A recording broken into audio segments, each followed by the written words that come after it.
This conference will now be recorded. I'd like to open the meeting of the Harwich Conservation Commission for May 19, 2021. We are still under remote participation, so let me first start off by reading a notice from the Governor's office on that. Pursuant to Governor Baker's March 12, 2020 order suspending certain provisions of the open meeting law, Mass General Law, Chapter 30A, Section 18, and the Governor's May 15, 2020 order imposing strict limitation on the number of people that may gather in one place, this meeting of the Harwich Conservation Commission on May 19, 2021 at 6:30 p.m. will be conducted via remote participation. Specific information and the general guidelines for remote participation by members of the public and/or parties with a right and/or requirement to attend this meeting can be found on the Town of Harwich website at www.harwich-ma.gov. For this meeting, members of the public who wish to watch the meeting may do so via recording on demand on the Harwich Channel 18 website or on our Town of Harwich YouTube page. So welcome. I hope everyone's doing well, and I hope there won't be too many more meetings we have to read that notice. Hopefully we'll be back in person at some point in time soon. So let me call the meeting to order. First, we have a number of continuances and one withdrawal, which I want to go ahead and take care of right off the bat. So let me go ahead and read those. The first is a notice of intent for 5 C Street, map 7, parcel D22. It was a proposal for a new dwelling. They have asked for a continuance to June 2nd, 2021, and I move that we grant that continuance. Could I have a second, please? Second. Seconded by John. All those in favor by roll call say aye. And I'll start with the commissioners as I see them. So Stan, you're first. Aye. Mark? Aye. John? Aye. And Ernie? Aye. And myself, Brad Chase, aye. So the motion carries 5-0. Next, we have a request to withdraw the notice of intent for 30 Harbor Road, map 15, parcel 15-A. It's a proposal for a dock. They have requested to withdraw. So I motion that we grant that request to withdraw the proposal. Could I have a second, please? I'll second it. All right, seconded by John. Under discussion quickly, Amy, I don't think there was a request to withdraw without prejudice. Is that correct? It was just a simple request to withdraw. Just a simple request to withdraw. You're correct. Okay. All right. So we'll vote by roll call. All those in favor say aye, starting with Stan. Aye. Mark. Aye. John. Aye. Ernie. Aye. And myself, Brad Chase, aye. So the motion carries 5-0. Next, we have a notice of intent for 176 Gorham Road, map 24, parcel P4-1. It's a proposal for a pool, hardscape, and plantings. They have asked for a continuance. Do we have a date for this, Amy? June 2nd, Mr. Chairman. June 2nd. All right, thank you. So I move that we grant the continuance for June 2nd, 2021. Could I have a second, please? I'll second it. Okay, seconded by Stan. All those in favor say aye, starting with Stan. Aye. Mark. Aye. John. Aye. Ernie. Aye. And myself, Brad Chase, aye. So that motion carries 5-0. And lastly, we have a notice of intent for 28 Wawatasi Road, map 6, parcel F1-12.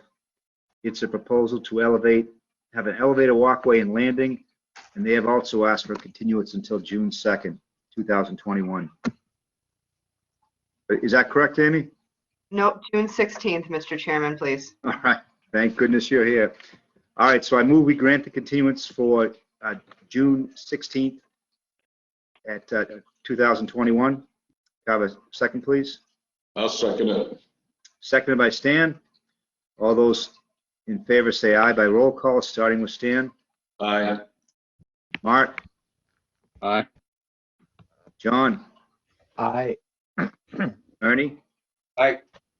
And myself, Brad Chase, aye. So the motion carries 5-0. And that's how you cut an agenda in half quickly.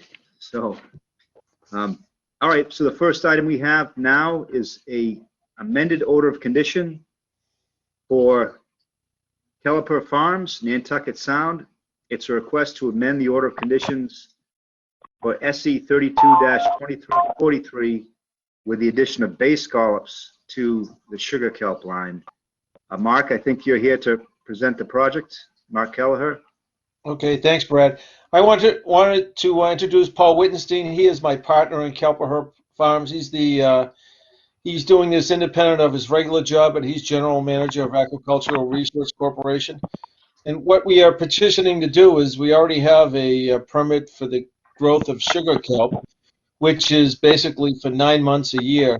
We are petitioning to use the same kelp line and to use it for the propagation of bay scallops. The line would be kept in year-round. In other words, we'd put the scallops in September and harvest them in the following September or October.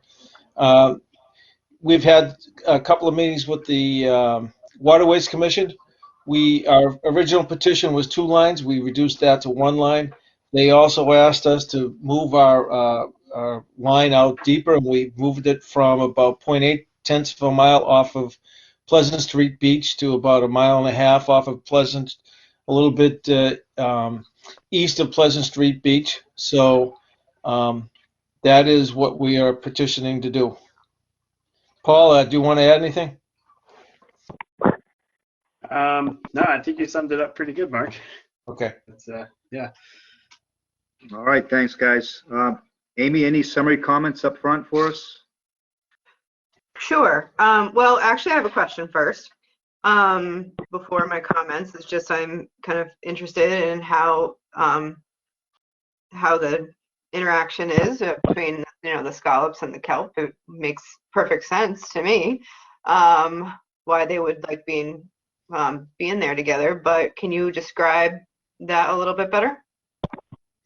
Yeah, our primary focus is going to be on the bay scallops. The kelp, we've harvested the kelp every May 15th, and the growth has been not that great. Paul and I harvested last week before May 15th.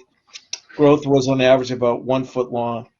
Our idea is on the 200 to 250 foot line, we're going to put 50 bags of bay scallops. That will take up about 150 feet. And what we would like to do is the remaining line is to put sugar kelp on it, but leave it in the water for the whole year so that we can get a full year's growth out of it.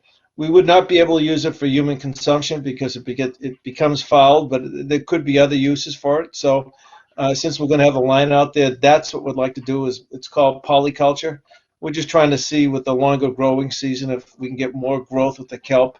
And if there is, we could do more with it, whether it be Chatham has a large 40-acre kelp farm. They're using it for cosmetics. We could use it for cosmetics.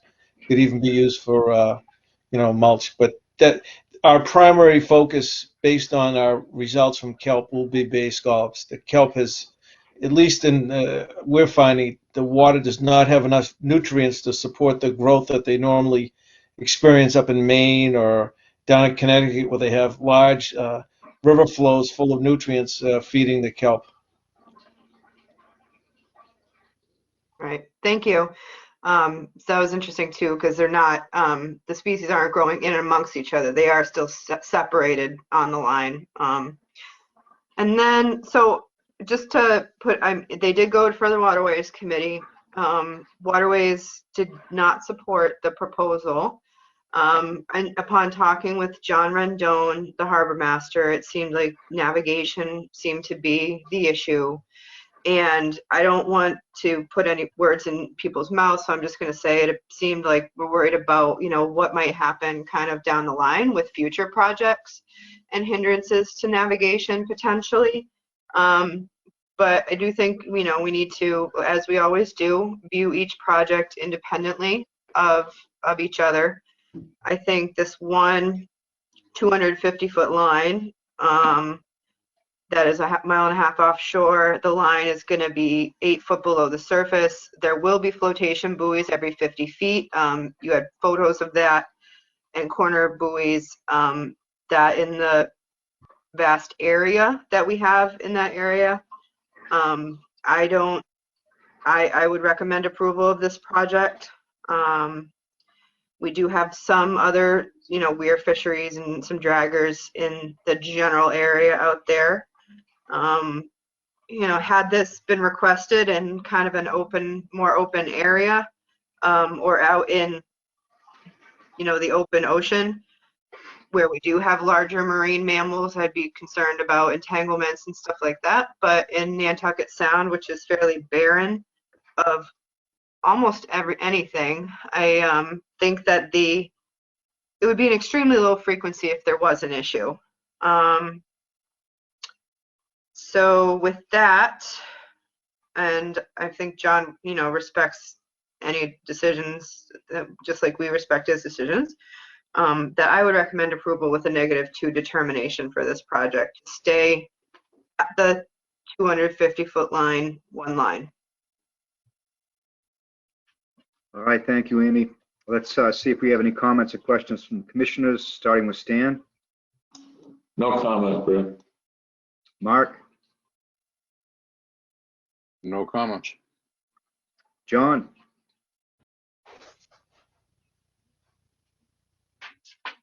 Yeah, just one simple question from the chart on in your packet there. It looked to me like the line is running north-south. Is that correct? No, it's east-west. Oh, then I didn't understand well, not that it makes much difference. But the other question is where the bay scallops are going. That gear is all at least 8 feet below the surface. Is that correct? Yes, Correct. that's correct. Yep. So the navigability issue isn't of a concern to us. So from my point of view, this seems like a good project that we ought to be approving. That's all. Thanks, John. all right, Ernie. Yeah, just 2 questions for you. We had a presentation last meeting or the meeting before from proposal to add a bay scallop. I'm not sure what you call it. Well, call it an aquaculture process in one of the docks in Herring River. And you're aware of this, I assume, Mark? Yes, I am. Okay. One of the things they said about that location was that it was particularly advantageous due to the current that comes through the river. Do you see that your location is going to be as advantageous as that one was? Paul, you could add to this too. I do think they'll get a good nutrient flow there, and the water currents will probably feed the scallops well. I think the advantage to our project is if it works out, we have the potential to grow quite a bit in Nantucket Sound. They're limited to just their pier, but they will. The river. Paul will tell you he manages the upweller down at the Herring River. The clams and oysters grow tremendously there because of the nutrients in the river. So yeah, I do think they have a very good nutrient flow. Our advantage is if we can get growth, and I did send some pictures. We overwintered some scallops. We did get pretty good growth. It's just that we will have the potential to grow quite a bit. And not only that, when the bay scallops spawn, they will spread their spawn throughout all that area. So there's a chance it could positively affect the wild bay scallop's growth as well, which is basically gone away in Harwich. We may be able, with all the millions of larvae out there, actually positively affect that. Okay, great, wonderful. So my other question was, Amy, do you know, is John's concern about this due to recreational activity in the area, or is it commercial activity? He didn't specify which. either one or the other or both. There was no specifying. All right, because, I mean, my feeling is that an aquaculture effort particularly in this location, would trump any recreational concerns that might exist for that location. I mean, recreational boaters, they can go elsewhere. They can go anywhere as far as I'm concerned. And if this is a particularly good area for, or potentially a good area for harvesting scallops here because of the river flow and that sort of thing, I would think that would trump any recreational concerns. So I would very much be in favor of that if John's only concerns were recreational based. Hey, Ernie, if I can say one thing, Yeah. we have no exclusive use of where we are. So we have some buoys, but pleasure boats or recreational boats can go through our area. We're not, unlike where Paul will work in Wellfleet and Barnstable with floating cages, we do not have that. So recreational boats are not prohibited from our area at all. Okay. All right. So you can peacefully coexist, I guess I would say, right? Paul, what do you think? I think we can, right? We've done it. Yeah, I think so. I think there's much more intensive activity in other areas on the Cape, and they coexist with the recreational and the wild, commercial fisheries. Yeah. Okay. And with that, I'm strongly in favor of this one. But thank you. Thank you. All right, thanks, Ernie. Carolyn, we're talking about the kelp farm adding bay scallops. I don't know if you have any comments or questions. I have no questions, and just a comment that I didn't see any interruption in recreational navigation with the kelp farm, so I don't see why this would be any different. All right, thanks, Carolyn. And I've got a couple questions. Certainly support the concept. When will the bay scallops be mature? Will it be in the first year, and what month will be their peak spawning? They'd be mature for harvest at the end of, it'd be the end of their first full year.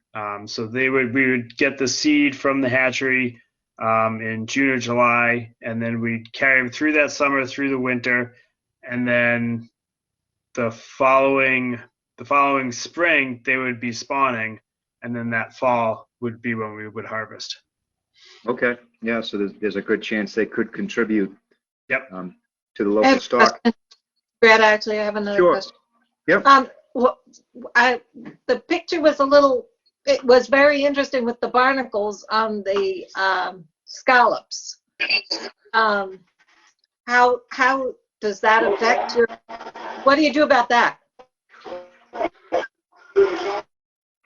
I'm not quite sure yet. As from my experience growing oysters, you occasionally catch a barnacle set, and usually it leads to just a lot of time working on the animals, scraping the barnacles off. That might be the case with scallops, unless some other people who we have spoke to in Buzzards Bay who have brought a lot of scallops, unless they have some trick for getting them off or staying away from them. Okay, you don't plan to do any kind of,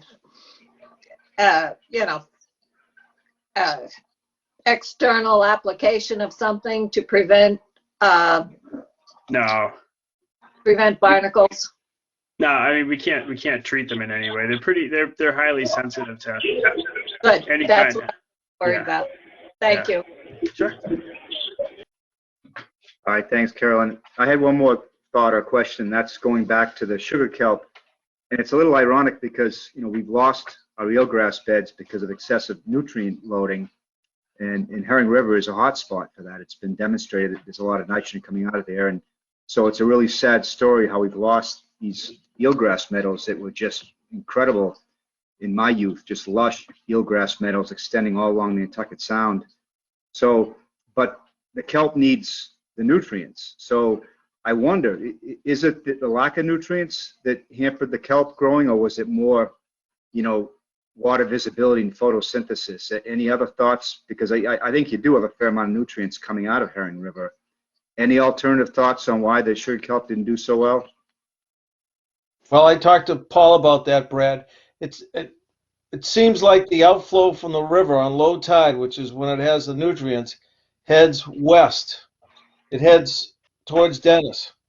And we therefore miss it. And I think in further evidence of that, the large kelp farm they have down in Chatham, I think they have a better growth than us. And I think that could be tied into the fact that the outflow from Stage Harbor flows west right where they are. So we kind of think it's the nutrients from the Herring River on the outgoing tide go west. Paul has done some testing, and we'll put a piece of wood in there, and you'll see it will go out, and we'll head out over the Belmont Beach.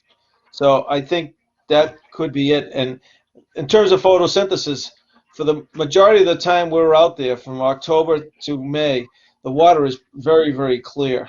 You know, we haven't had, I don't think we've had any fouling, although you could get on there now, there's plenty of mung in the water, but for the most part, I don't think that's been an issue. Interesting.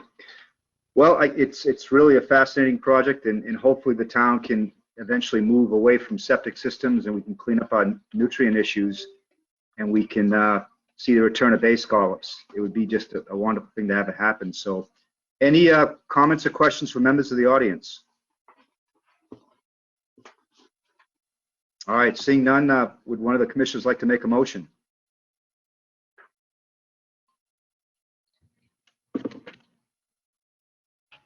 I'll make a motion to approve the amended order of conditions with for Culpeper Farms with a -2 determination. Can I have a second, please? I'll second. All right, seconded by Ernie. If I may, Mr. Chair, that was my error on my, it is an amendment, so it's not a negative determination. That was my mistake on my site summary. So it's just an approval of the amended order. Okay, Okay, Stan, could so you? I'll revise my motion to just approve the amended order of conditions for Culpeper Farms. I'll All second right. it. All right, Ernie seconded again. So by roll call, all those in favor say aye. Those opposed say nay. Starting with Stan.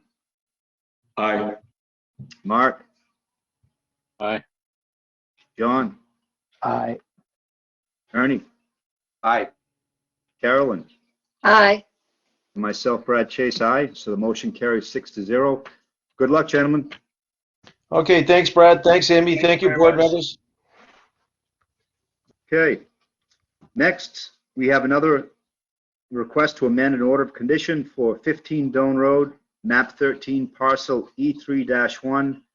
It's a request to amend the order of condition SE 32-2388 with a change to a 12 by 20 deck, or excuse me, from a 12 by 20 deck to a 24 by 30 pervious patio. Do we have a representative here tonight? Hi, yes, thank you. My name is Paul Vassell. Good evening. I'm the owner of 15 Doane. Thank you. If you want to describe what you're proposing, please. Yes, originally I had my architect build a deck off the back of the house, and we would like to replace that with a patio, a step-down patio, which I think is a better fit for the property and the land beyond. All right. Amy, any summary comments on this for us? Sure, just that all the other conditions in the previous order of conditions would stay the same, other than this would be the new plan of record. If the commission recalls that at the limit of work line, which would stay the same now as it did before, that the limit of work line was going to become essentially the edge of, the no-mow zone, either a native natural fence, vegetation, or a mix of materials that we would work out to create that. And that would not change. So previously there was 2,184 square feet of hardscape in the 50 to 100 foot buffer. We approved only 440 square feet in it, 240 of which was the approved deck. Now you're asking for 920 square foot in the 50 to 100, 720 of which is patio. So this is still far less than what was originally on the site previously when we approved the project. And because they have beyond the limit of work, which is pretty tight to the house, and there is some grading, I don't recommend any mitigation for this change. And I did ask Mr. Vassal if they were planning on any type of retaining wall, and Mr. Vassal said no. They're planning on just using a Cape Cod mix to vegetate that slope that it will be beyond the patio. They already are not allowed to fertilize or add chemicals. That was part of the old order, and that would stay the same. And I would recommend approval of the amended order. All right, thank you, Amy. All right, let's see if we have comments or questions from the commissioners. Stan, you're up first. I don't have any comments, Brent. Okay, Mark? Just one question. Specifically, what's the permeable pavement that you're going to use? I'm sorry, that has not been determined yet. But you mean, I'm sorry, Mark, the brand name? The brand, the method, what are the specifications? A lot of times there's a misunderstanding about what's permeable and what's not. I just want to make sure that this is actually what it's supposed to be. I'd like to see that information directed to the agent before it comes down. Absolutely.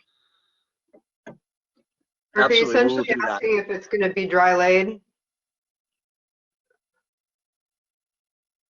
I'm sorry? So Mark Coleman, were you curious, I mean, as far as what the base is going to be for that, whether or not it's going to be a dry laid patio? Is that what Mark is requesting? Yes, that obviously yes, but the base has to be suitable to accept the water Correct. that is shed from the patio. I just want to make sure that those specifications are in there, because a lot of times it gets left out, and the assumption of permeability and the actual permeability are two different things. I just want to make sure. Understood. Thank you. Okay, John?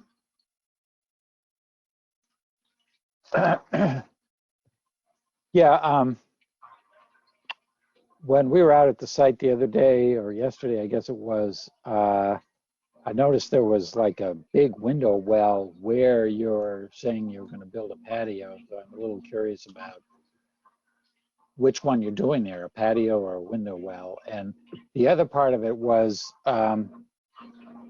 that at any rate, Amy paced out the 24 feet going out. And to me, it looked like the 24 feet went right up to, or perhaps even a little beyond the edge of where your fill is. And it looked like a pretty steep drop as it was to the limit of work. I'm just wondering how well you really expect, a few inches of loam on top of all that sand to be held together with a Cape Cod mix. I don't quite get that. That's my question. Yeah, we're gonna pack it, and it's going to be a slope, John. We really don't want to do a retaining wall there. What is the slope of that bank there then that's going to result? And I don't know. I don't know what slope, where you end up with a limit about how well that works. Maybe Mark knows or Amy knows. I don't know, but it's just not clear to me.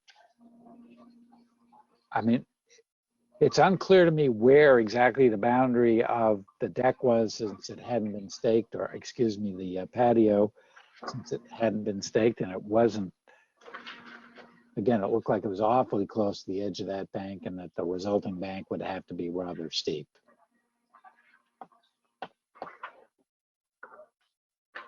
Yeah, the patio starts right at the foundation and goes out, to the limits that we have on the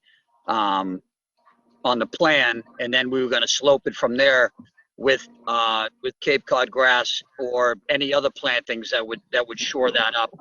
But the landscapers, Trinity Landscaping has said that that's something they've done before. So I'm kind of going by their example. Okay, so I guess just following on what Mark had to say, I think that we have to ask Amy to be sure that the result, when the thing is staked out and the bill is completed, that we have to put it in the conditions, I think, that Amy will approve of the final design there, just to make sure it's not, to make sure it's going to stay together from her point of view. I can do that. Understood. All right, next, Ernie. Yeah, and John picked up on a good point, I think, that when we were out there, it looks like the 24 feet that you propose will go right out to the edge of the fill, which you then have a 4 or 5 to 1 drop off down to the limit of work. I guess I'm not necessarily comfortable that you can do something in there and retain it. Right now, it's obvious that the fill that's back there has washed out. I mean, it's already overrun the silt fence that's there, and silt fence has still not been repaired, evidently, and the fill is washing out into the resource area already. So you're going to push this patio out to the point where you really don't have much of any space to prevent a repeat of what is currently existing on that site. And I'm not necessarily comfortable with not knowing any of that information, or giving us the opportunity to maybe suggest that you pull that patio back a little bit, so that you can have enough plantings, grass, lower slope, whatever it might be, to mitigate the opportunity for that drop off to wash away again like it is right now. I'd sort of rely on Amy to a good extent on a lot of this stuff, and I think we all do, but I'm not confident that we've got the information we need right now to approve this proposal. Well, we have to shore up the fill as it is. I mean, that fill has not been packed down. When I moved the house out of the, which was almost completely in the 100-foot zone, when I moved the old house, the burned down house, and tore it down and moved it up 25 feet close to the road, I haven't had the opportunity to really pack down that fill back there because of the works being done. That was brought to my attention yesterday. I'm going to repair, the sand that has gone over the no work zone, and I will do that promptly.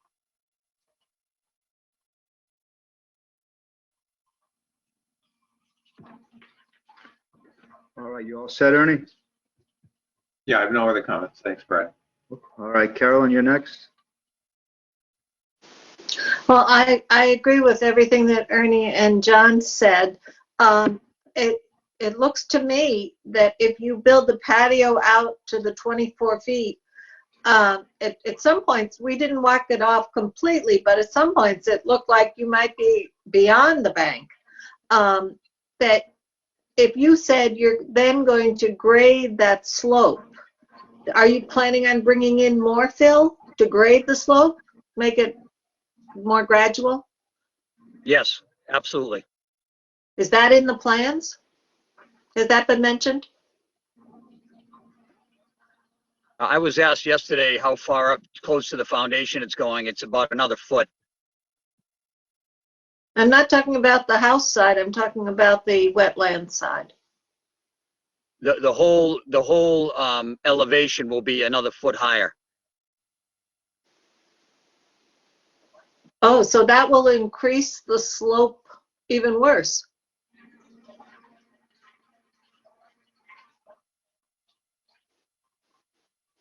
Did I lose you? I'm here. I mean, I don't know if I would say worse, but I mean, we're going to address the slope with plantings. That was the plan, but you know, I'm certainly open to suggestion with all respect. That's all I I've mean, got. I'm just saying there's been a lot of disruption with the destruction of the old house and removing that material.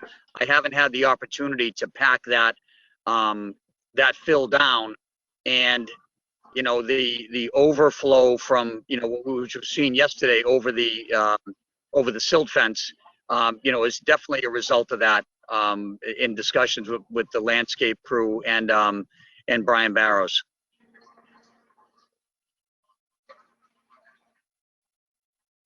So what is the slope that you expect to keep, the ratio?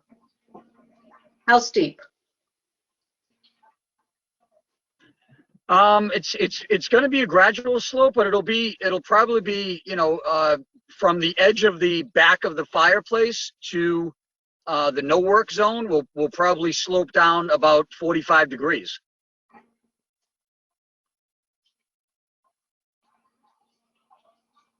And that will all be planted Correct. with shrubs and a combination of grass? All that's suitable for that area in the 100-foot zone. Okay, that's all.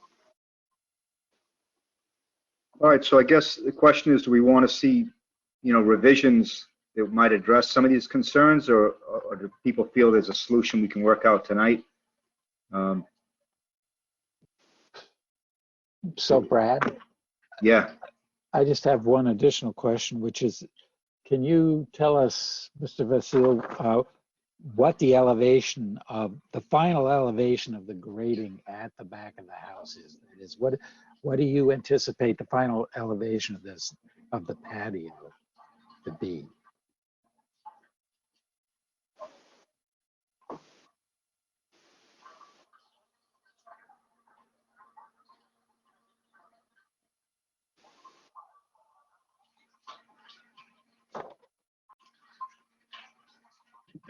I'm sorry, was that a question for me? It was. Yes. I'm sorry. Yes. Sorry about that. Yeah, the elevation of the patio, I don't know the elevation. I know it's going to be about 10 inches below the shingle line of the house. So the fill is going to come up another 10 to 12 inches. So the shingle line is the top of foundation, is that correct? Correct. So you must know what the top of foundation elevation is, right? I don't. I'd have to get that from Moran. I'm sorry, because it's a flood zone issue, and you know, we wanted to have the house out of the flood zone as well. So we accommodated that through the foundation.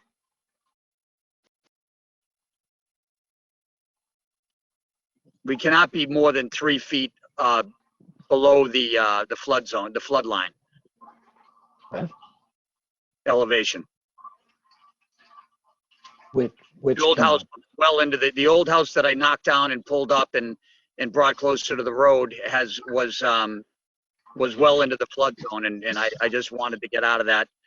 Actually, Dan might have that info. Dan? I missed the question, but I heard Moran, so I got to the computer. What was it? What was the question? I just asked what the final elevation of the patio is. Okay. Paul's been dealing with the landscaping, so I did draw his landscaping onto the site plan to submit to you. The existing foundation is 14. And in the backyard, looks like it goes down to about 7 or 8. So Paul, how far below the existing foundation were you going to be with the patio? How many steps down would it be? It's about 10 inches, Dan. About 10 inches down, so about 13 to about 7 or 8. So about 5 feet down, I guess, is what you're going to drop. Correct. So you would need about 10 feet to go, you know, to go at a 2-to-1 slope, which is about the most you're gonna do. That's about all I can add at this point. Mr. Chair, if I may. Yes, Amy. Well, the commission can do one of two things. You can continue for a meeting, we can hash this out, or I could meet with Mr. Vassal on the site. I would have Mr. Vassal stake out where that patio is going to be ahead of time and make sure that from the edge of that patio, even if he's going to go up another foot, what the slope would look like between the seaward edge of patio and essentially the toe of the slope where the limit of work is. And there is a potential, if it is too steep, the patio may need to be scaled back a teeny bit. If I may, Amy, the other thing I could do is not put the additional fill in as well, because I think, Dan, we have 3 feet to the flood zone. So I just add another step from the house getting down to the patio, and we could lower it by as much as a foot. That, I would yeah, would be still helpful. like to see. Sorry, I would still like to, you know, at least condition that we have when we do the site walk, that everything is staked out to ensure that that slope, even if you don't bring in the extra foot of fill, that the slope, it will be adequate enough to plant. Amy, related to that, is the existing order, is the information on the planting adequate for what we're talking about? The order of conditions actually only specifies that there's to be, you know, a living fence along the limit of work line. So if landward of the limit of work line, Mr. Vassal could do, you know, a Cape Cod mix of grass seed, or he could do a mix of ground covers and shrubs on that slope. Grasses do tend to have good root systems. So, but again, it all comes down to what the slope is and, you know, making sure it's watered and things like that. So if provided the slope is, you know, a 2-to-1, either should work. Do you think you can get to a 2-to-1 for this? I don't know right at this moment, but. Well, if people are comfortable, I think we could go forward with what Amy suggested. I'd like to see detail in the amendment on what actually would be planted. Any objections, Mark? Just something to add, if I may, please. A consideration, Paul, perhaps on the outer edge of that patio, if you did put a seating wall in, that would do a couple of things. That would break any water flow and deter it from running down over the bank. Also, let that base of that wall go down by 2 feet below the patio into that bank. That would lessen your slope on the outside. What you just described was a 1-to-1 slope. Dan mentioned 2-to-1 slope. The difference is the difference whether it's going to work or not. 2-to-1 will stay put. 1-to-1 is not going to stay there by itself. And even at that, if you did shrubbery plantings on that slope from the seating wall down to the work limit, at least in that sloped area, that would ensure the stability. It would also keep the patio from sagging because of the potential compaction issue back then. That's all. I appreciate that. That sounds like a good idea to me, Amy. So Ernie, Carolyn, John, you guys had some concerns about the slope. Are you okay going this path where Amy meets on site and makes those adjustments, or do you want to see that in plans for us? I would prefer not to have to address this again, and I think Amy can perfectly well determine what's appropriate back there. So I would be happy to, as long as we get the right language into the order, I'd be happy Okay. to move on it tonight. I'm fine with that, Brad.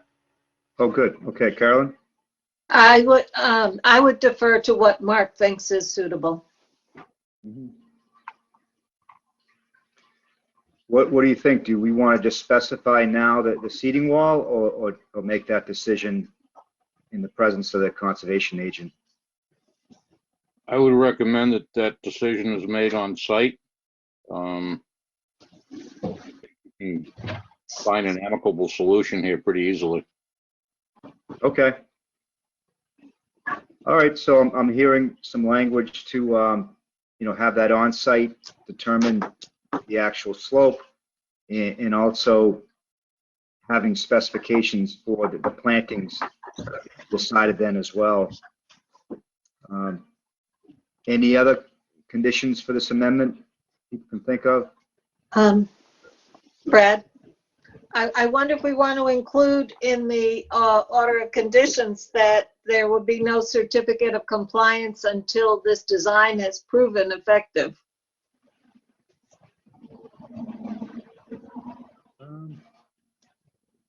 What do you think, Amy? What kind of time frame to document that? Hang on, I'd have to go look at the existing order and see if there was already a time frame for the establishment of fencing. Hang on one second.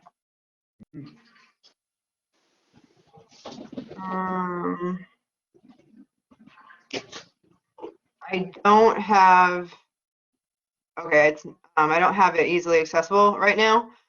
I think, well, orders transfer with properties, with the property, not with an owner. So, I think we would want to see for the living fence anyways, that gets put in a minimum of 2 years of survival for that living fence at the limit of work. So I think that alone would give this adequate time to ensure that the slope above it stays stable.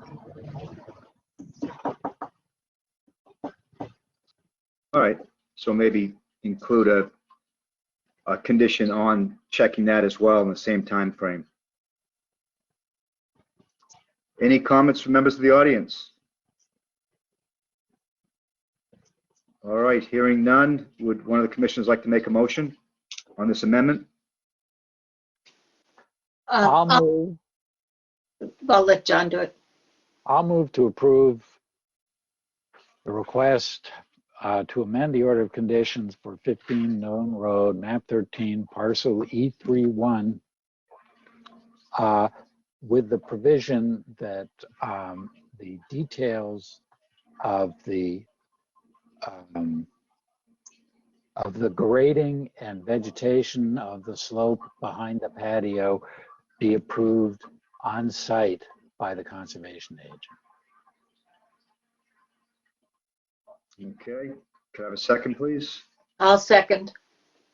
All right, seconded by Carolyn. And so under discussion, add the condition that the 2-year plan to document the living fence conditions would also include documentation of successful slope establishment. Okay. How's I that, accept Amy? that. Okay. All right then, so we'll go by roll call. Hold on just one second.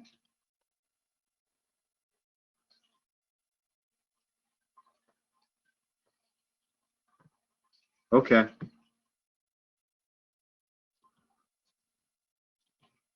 All right, sorry about that. So by roll call, let's vote on this. All those in favor say aye. Those opposed say nay, starting with Stan. Aye. Mark? Aye. John? Aye. Ernie? Aye. Carolyn? Aye. And myself, Brad Chase, aye. So the motion carries 6-0. All right, thank you. And Thanks, I everybody. would like, yep, have a good night. I would like to mention, in case folks have come on recently, that we did have 3 continuances and 1 withdrawal tonight. The withdrawal was for 30 Harbor Road, and the continuances for 5 C Street, 176 Gorham Road, and 28 Wawatasi Road. We did announce those early on, so if anyone has come on for those 4 orders, they're all not going to be heard tonight. Okay, so next on the agenda, we have 0 Old Campground Road, map 30, parcels C6, C7, C8, and C9. It's a proposal for a new dwelling. Do we have a representative here tonight? Yes, Mr. Chairman, John O'Reilly, and with me tonight is Paul Shea, along with Attorney Brian Wall, I believe, is on the call. We were here a month ago, I believe, and we asked for continuance so we could kind of regroup and look at the project again. And what we've ended up doing is, and I supplied some revised plans and a detail sheet to you folks, is I reviewed the slopes as the in the area of the coastal bank adjacent to the driveway area as it prior to getting up onto the plateau where the house is proposed. And you can see on my detail sheet that we are not actually crossing a coastal bank when you apply the DEP Coastal Bank Policy 92.1. It is land subject to coastal storm flowage as the driveway crosses that area. So that is one significant change in the plan I'd draw your attention to.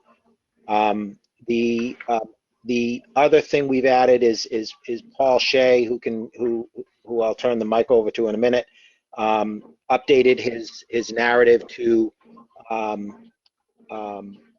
address the fact that we're no longer dealing with a coastal bank, direct impact to a coastal bank, and the concerns that staff had of the wildlife area between the 2 vegetated wetlands or where the driveway comes in off of campground. And then Attorney Brian Wall was brought in. We wanted to make sure we correctly and appropriately applied for the variances to your bylaw. With that, I'll just close with, I just want to remind the folks that we are proposing and are still proposing to mitigate and plant the existing vehicle tracks over the property, as well as provide a denitrification system to the 2-bedroom system that's proposed on the dwelling. So with that, and with the agreement of the chair, I'll turn it over to Paul, and he can review his report, and if the chair would like, Attorney Wall. Thank you. Thank you. Good evening, Paul Shea with Independent Environmental Consultants. I've been working with John and Brian on this project. The revised site plan that you have from John O'Reilly, I think changes things a lot for this project. Right now what's being proposed is we're not proposing any alterations to the coastal bank. The coastal bank on this subject property is not your typical coastal bank. Really an atypical coastal bank. It's basically a wooded, forested upland area. I think when we typically think of a coastal bank, it's above sandy coastal beach, coastal dunes. So in this particular case, it's based on, John went back out and double checked the slope elevations that are out here. Where the proposed driveways coming in, it is located between freshwater wetlands, and at this point, none of the proposed work for the proposed gravel driveway, which is 12 feet wide, located within any 50-foot buffer zone associated with freshwater wetlands. The only area where we get into a 50-foot buffer zone situation is with the coastal bank, and we have rechecked those areas, the proposed alterations. Right now, for work within the coastal bank, the proposed alteration and variance that's being requested from the commission is 785 square feet of the 50-foot buffer zone for the coastal bank. Again, there will be no alterations to the actual coastal bank. One of the changes to the site plan is that to the north of the proposed driveway, there are some isolated vegetated wetlands that revise the buffer zones to those wetlands according to the bylaw, and there's no proposed alterations, again, within the 50. Particularly what we have here in terms of wildlife habitat alterations. But there's no alterations to either the bordering vegetative wetlands on site or to the isolated vegetative wetlands on site. There's no alterations to the coastal bank. There is a proposed alteration within the 50-foot buffer zone of the coastal bank, which is going to require a variance from the commission.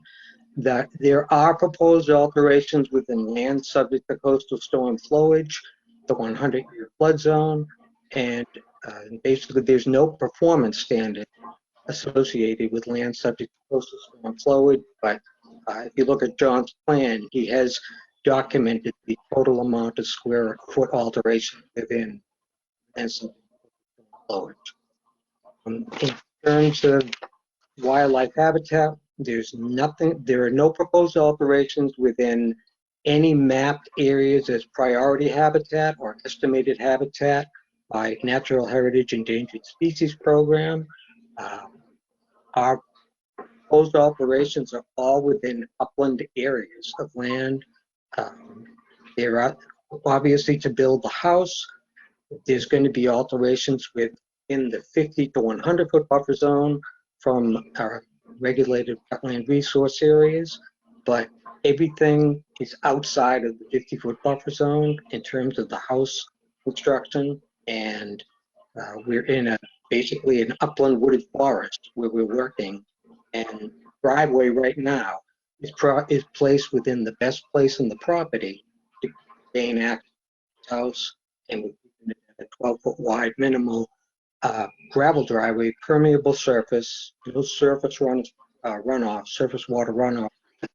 And the driveway itself, we will be obviously removing vegetation cover to create that, but it will still function as wildlife habitat and allow wildlife to travel within that zone between different wetland areas, especially between the bordering vegetated wetland and crossing over to, say, where isolated or going further to the north down into the wetlands associated with herring. Turn it over to Brian. Comments, and if the commission has questions, they can ask me. Thank you, Mr. Chairman. Good evening, members of the commission. Mr. Chairman, I'm becoming a familiar face. My name is Brian Wall. I'm an attorney at an office in Sandwich, and I'm on the team tonight to help the applicant try to get this application approved. I was not at the first hearing, but I was explaining that the commission had some concerns with the buffer zone mitigation requirements and the disturb. To briefly address that, and I'd like to clarify something. Our position is that this project does not need a variance. I have a follow to say about that. You've heard me say this before, so I'm going to say it more briefly tonight. Our contention is that your buffer zone regulations permit new construction on vacant lots without strict compliance with the mitigation requirements. This argument is set forth in full detail in my letter, and the board again has heard me say it before. Essentially, my contention is that if you review the regulations, there are numerous provisions in the regulations that refer to construction of new houses on undeveloped lots. So my argument is that to reconcile that language with the 2-to-1 mitigation requirement requires an interpretation of the bylaw that reconciles those two things and allows the commission some flexibility. It allows you to approve a project without strict compliance with the regulation. The board has in fact interpreted this regulation this way previously at 46 Indian Trail a couple of months ago. The commission approved a new house on an undeveloped lot that did not meet the strict 2-to-1 regulation. So I respectfully submit that this can proceed without a variance. The argument regarding the intrusion of the driveway in the 50-foot setback go from the top of the bank to the house area. The argument is very similar. The regulation calls that 50-foot no disturb zone. However, regulations, it's actually a no structure zone. The regulation specifically refers to other kinds of activities in that will be allowed, but they'll be closely scrutinized again, it's not a categorical prohibition on activity. It's actually no structure prohibition, but allows other activities. And because of that, we suggest that the gravel driveway is one of those types of activities that is allowed in closely street, therefore can proceed without a variance. However, you disagree with both of those arguments, I have submitted a letter asking for a variance. The primary criteria of a variance is, first, we have to show clear and convincing evidence that the proposed project does not adversely affect your interests. As Paul Shea and John O'Reilly have pointed out, the structure is setback completely outside the 50-foot buffer. The primary interest in protecting the bank is stability of the bank, and the location of the house does exactly that, and the gravel driveway does exactly that. So Mr. Wall, could I interrupt you for just a second? Is it possible for you to move a little closer to the microphone? Yeah. All right, thank you. I can try to turn it up, Mr. Chairman. That'd be great, thanks. I'm only about 2 feet away from it. Getting some feedback as well as the proximity. We're getting feedback from somewhere. I'm gonna, Paul, I'm gonna mute you just for the time being as well. All right, thanks. Yeah, that might help because I was hearing a lot of noise in the background. Thank you. The second criteria for your variance is that you can grant a variance to avoid a taking. And in this particular case, we would argue that if you strictly apply the 2-to-1 mitigation requirement and prohibit the driveway from being in the 50-foot zone, it would essentially render the lot unbuildable.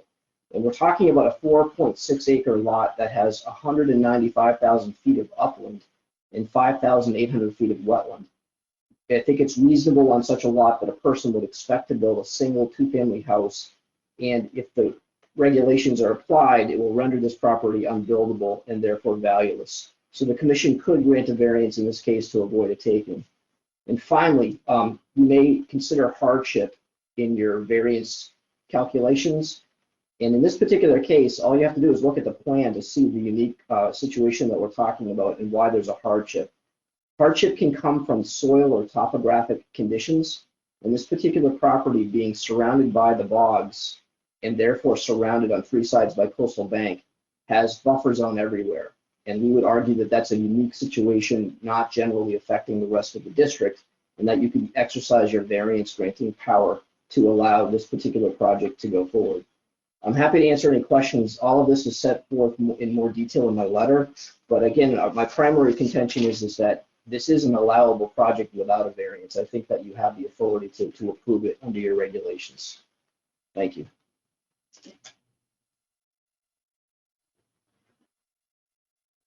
Mr. Chairman's muted.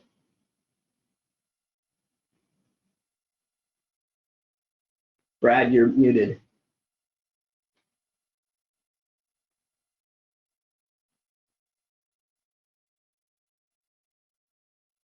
There you Okay, go. was that you, Amy, or was that me? It did I'm not mute you sure. because I think that was where we were getting some of the reverb from, Brad. I'm sorry. Okay. All right. No, sorry about that. Okay, well, thank you, Mr. Wall. And Amy, do you have any summary comments for us on this one? Sure. First, a question for Mr. Shea. In your summary, you said for the isolated wetlands that no sounds of spring peepers or wood frogs, no egg masses were observed in the pool. No signs of movement of obligate wetland species within the pool. Obligate wetland species being wetland species you would typically find. Now, as far as other wetland or typical vernal pool species like fairy shrimp, spotted salamanders, any of that, none of that was, did you note any of that? Was it looked for? There was no sign of any of that when I did my investigations. Okay, thank you. That being said, even though that was being said, I do view this, both the isolated wetland and the extensive bordering vegetated wetlands as significant wetlands and significant wildlife habitat. And I think for anybody who goes out there, notice that it is in a fairly pristine state, except for the old vehicle tracks through it. But not a lot of invasives, and kind of a lot of variety, both topographically with plant species, wetland types. This project kind of runs the gamut. So that being said, the house and garage, just to reiterate, are outside the 60-foot buffer. As mitigation, you're proposing 5,525 square feet of old vehicle tracks to be revegetated. Some of this within the 50-foot buffer to the wetland, and this would be a positive to provide a more solid vegetated buffer. When I looked at your plan, the total amount of square footage of change you're proposing in the 100-foot buffer is 29,050 square feet. And I did speak with Mr. O'Reilly earlier today and stated that my main concern for this project, that even though it is a pervious driveway, that this driveway will fragment wildlife habitat, understanding as well that this did not have to go to natural heritage or anything like that, but I still do view it as important wildlife. I have no questions about the coastal bank. I don't think this project will have any impact on the ability for it to provide storm damage prevention and flood control. It's way, way, way up in the reaches of the Herring River, as Mr. Shea said, not right on, a place like Nantucket Sound. Let's see. I'm gonna go through my notes here. So under the Wetlands Protection Act, which is the regulations 310 CMR 10.55, I do not see a way for the commission to deny the project under the act, so I would recommend approval under the Wetlands Protection Act.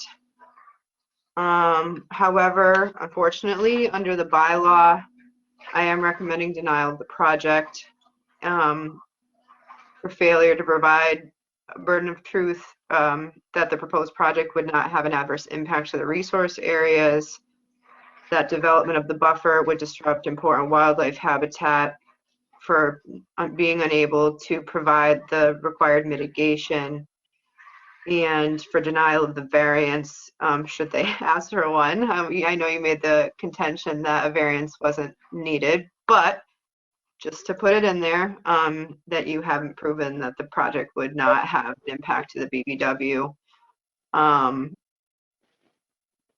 So I think I will leave it at that. And I appreciate, this is a very difficult lot. I think it differs from Indian Trail in that Indian Trail was able to move very close to, the paved roadway and leave the rest really natural and undisturbed. Here, just to get to the house, you have to put in a very long driveway just to get to that location. So those are my recommendations. All right, thank you, Amy. Let's go to comments and questions from commissioners. Stan, you're up first. I have nothing to add to what Amy said. All right, Mark. Very simply, I think they've taken a lot of pains to accommodate as best they can, and I do support the project, and I would urge the commissioners to go forward with it. Thank you. Thanks, Mark. John? Yeah, this is a difficult project, and it's a confusing set of banks and locations of bordering vegetated wetland, etc.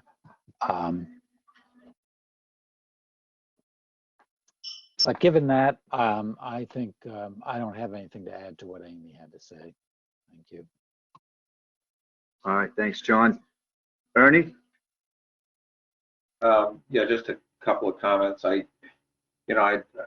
raise the issue again, and I've mentioned it in prior hearings that, trying to create a comparison between a proposal that's brought to the commission and prior decisions or prior considerations that we've been presented with in the past is completely inappropriate. And Indian Trail has absolutely no comparison whatsoever to this particular project, and I don't think that trying to draw a comparison in any way is appropriate.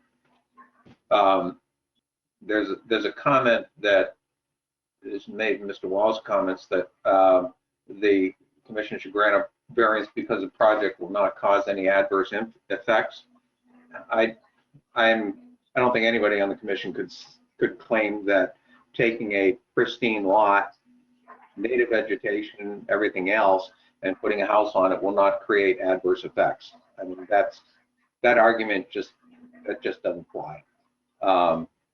So, you know, I would suggest that not be part of our consideration.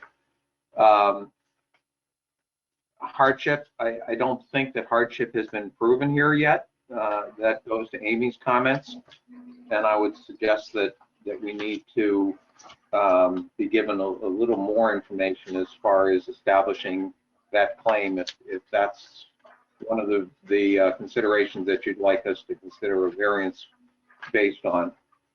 But other than that, I'm somewhat in favor of this, aside from all of those comments, because I think that the applicants have done pretty much everything they possibly can to try to develop this particular piece of property. As I keep saying, every time we're presented with a project that suggests a nitrogen mitigation septic system, then I'm more in favor of that kind of an application. So with that, again, I go back to Amy's comments, and I think that a little more information would be warranted in this particular application at this point. Thanks. Thanks, Ernie. Carolyn. As far as hardship goes, I don't know, is it our place to go into a person's finances to see whether, relatively speaking to his net worth, that this particular property being declared unbuildable is a financial hardship? What could be a hardship to one person is not a hardship to another. And so I have a fear that a negative vote on this could be considered a taking of the property, and I am betwixt and between as to the damage this will do, but since I'm so close in the worry of the damage, that I think I would vote in favor of this in lieu of a taking. Thank you, Carolyn. And myself, I have no further comments. We've had several hearings, and I think I support Amy's very sound analysis on this project. Any comments from members of the audience? And any rebuttal comments from Mr. Wall, Mr. Riley, or Mr. Shea? Mr. Wall? I did, Mr. Chairman, very, very briefly. With regard to the comments that Mr. Crabtree made, I just wanted to respond in two different ways. With regard to the comment about it's inappropriate to refer to past permits, I just want to clarify, I'm not suggesting to the commission that these site conditions are similar to the Indian Trail site conditions and therefore the commission should act consistently. Not at all. I agree with Mr. Crabtree that every site is different, and it would be inappropriate to make that argument. I'm simply making the argument that if one were to look at what was presented to the commission on the Indian Trail project, that project did not meet 2-to-1 mitigation requirement, nor does this. And I'm simply saying that the commission has interpreted this regulation to allow new development on vacant lots without strict compliance. That's my argument there. The second thing is Mr. Crabtree mentioned that this is a pristine lot and then it won't be afterwards. I think it's very important to distinguish between the resource areas that are protected and the buffer zone that protects those resource areas. The buffer zone is not a zone that is not touched for any reason. It's there to protect the resources to which it's adjacent. And by moving the driveway, the applicant has made there to be no impact whatsoever on the coastal bank itself. And our argument is that the 50-foot gravel driveway above the top of the bank is de minimis and will not affect the stability of that bank. And similarly, Mr. Shea made the argument that the bulk of the rest of the driveway comes through land subject to coastal storm flowage, which does not have any performance standards. And yes, it's in the buffer zone, but it's outside of the 50. So I think it's, with all due respect, I think it's not fair to say it's a pristine lot and there's going to be impacts. That's true. The question is whether there are going to be adverse impacts to the interests that are being protected. And I don't think that there are. The third comment was with regard to what Ms. O'Leary said. Ms. O'Leary, I don't want to sound lawyerly. I'm not going to lawyer up on everyone, but the takings analysis is the following. It's how, if the regulation has a strict, let me slow down here. If the regulation has a severe economic impact to the property at issue. Because if you went out to look at relative value, that would be unfair to the different people involved. It's limited to the property. And so the argument here is the town assesses this at 162 right now. I'm sure given the current real estate market that's very, very low. The lot's under agreement for much more than that. If the lot is rendered absolutely unbuildable, the property owner will lose a significant asset. And I would argue that it is a taking. Those are my rebuttals. I don't know if John or Paul has anything further to add. If not, I think that we have to decide whether we're going to ask for a vote or whether we're going to ask for a continuance. Through the chair, thank you. Just a couple committee members had said, you know, without the additional information, and I mean, I think we have provided the information, certainly through Mr. Shea's study. Who's a wetland scientist and has proposed. So I'm sure Paul's going to say something, but I just would like to know what other information that we have. I think we've assessed the information. I think we've certainly clarified the resources for the commission. So maybe Paul can add some things and see if the commission has any additional information that they would look for. Just real briefly, the property obviously has lots of wetland resource areas surrounding this property. And the whole point of the design was to try to design a project to try to obviously mitigate and avoid impacts to the maximum extent possible. The placement of the house, I think it was the first hearing I was involved with, that's when Mr. O'Reilly, we switched the septic system to be a nitrogen reduction septic system within it. The house itself and all construction is outside of the 50-foot buffer zone. I think the closest point is, you know, approximately 60 feet away. And that, so we've got the house construction within 60 to 100 feet. The driveway is not going through technically any wetland resource area. You know, at the last commission meeting, there was a question of whether part of it was going through coastal bank. On a second look at the slope elevations, it's now the driveway is within an upland area. It's not going through the coastal bank, but it is going through a section of the 50-foot buffer zone. When you have projects where there's what we call crisscross buffer zones, crisscross due to close wetland resource areas, it's almost impossible to design anything to have no impact. The point with the wetland regulations under the Wetlands Protection Act and even under your bylaw is to try to avoid adverse impacts to wetland resource areas. So quickly what we have here right now is zero impact to the coastal bank. We have zero impact to the isolated vegetative wetland, zero impacts to the bordering vegetated wetlands, zero impact to the wetlands associated with the Herring River. We have the driveway crossing through a forested upland area to try to get to the point to build the house. And it is within, you know, it's within the 50 to 100 foot buffer zone of the bordering vegetated wetland, and a section of it is within the 50 foot buffer zone of the coastal bank. But again, remember this driveway is a 12-foot wide gravel driveway. that we've minimized it as much as possible to minimize the square foot alterations to 50-foot buffer zone of the coastal bank. And the driveway itself within the upland area is still going to function as wildlife habitat. Even by being a gravel drive, I live in Plymouth, Massachusetts, and lucky enough, I live on a pond, at the freshwater pond at the back of my house, and a freshwater lake at the front of my house. And my driveway is a gravel driveway, and everyone comes to watch it because the travel corridor coming through here of wildlife species is unbelievable. It's a dirt road and a dirt driveway.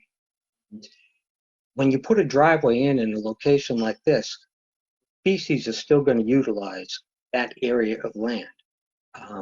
And I really don't think what we're going to hit with the design we have. I don't think we're hitting what's called adverse impacts to the buffer zone for the wetland resource areas that are here. That's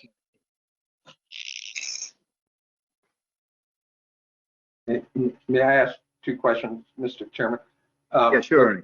With respect to the driveway, is there an option of leaving it as a dirt track as opposed to putting gravel on it?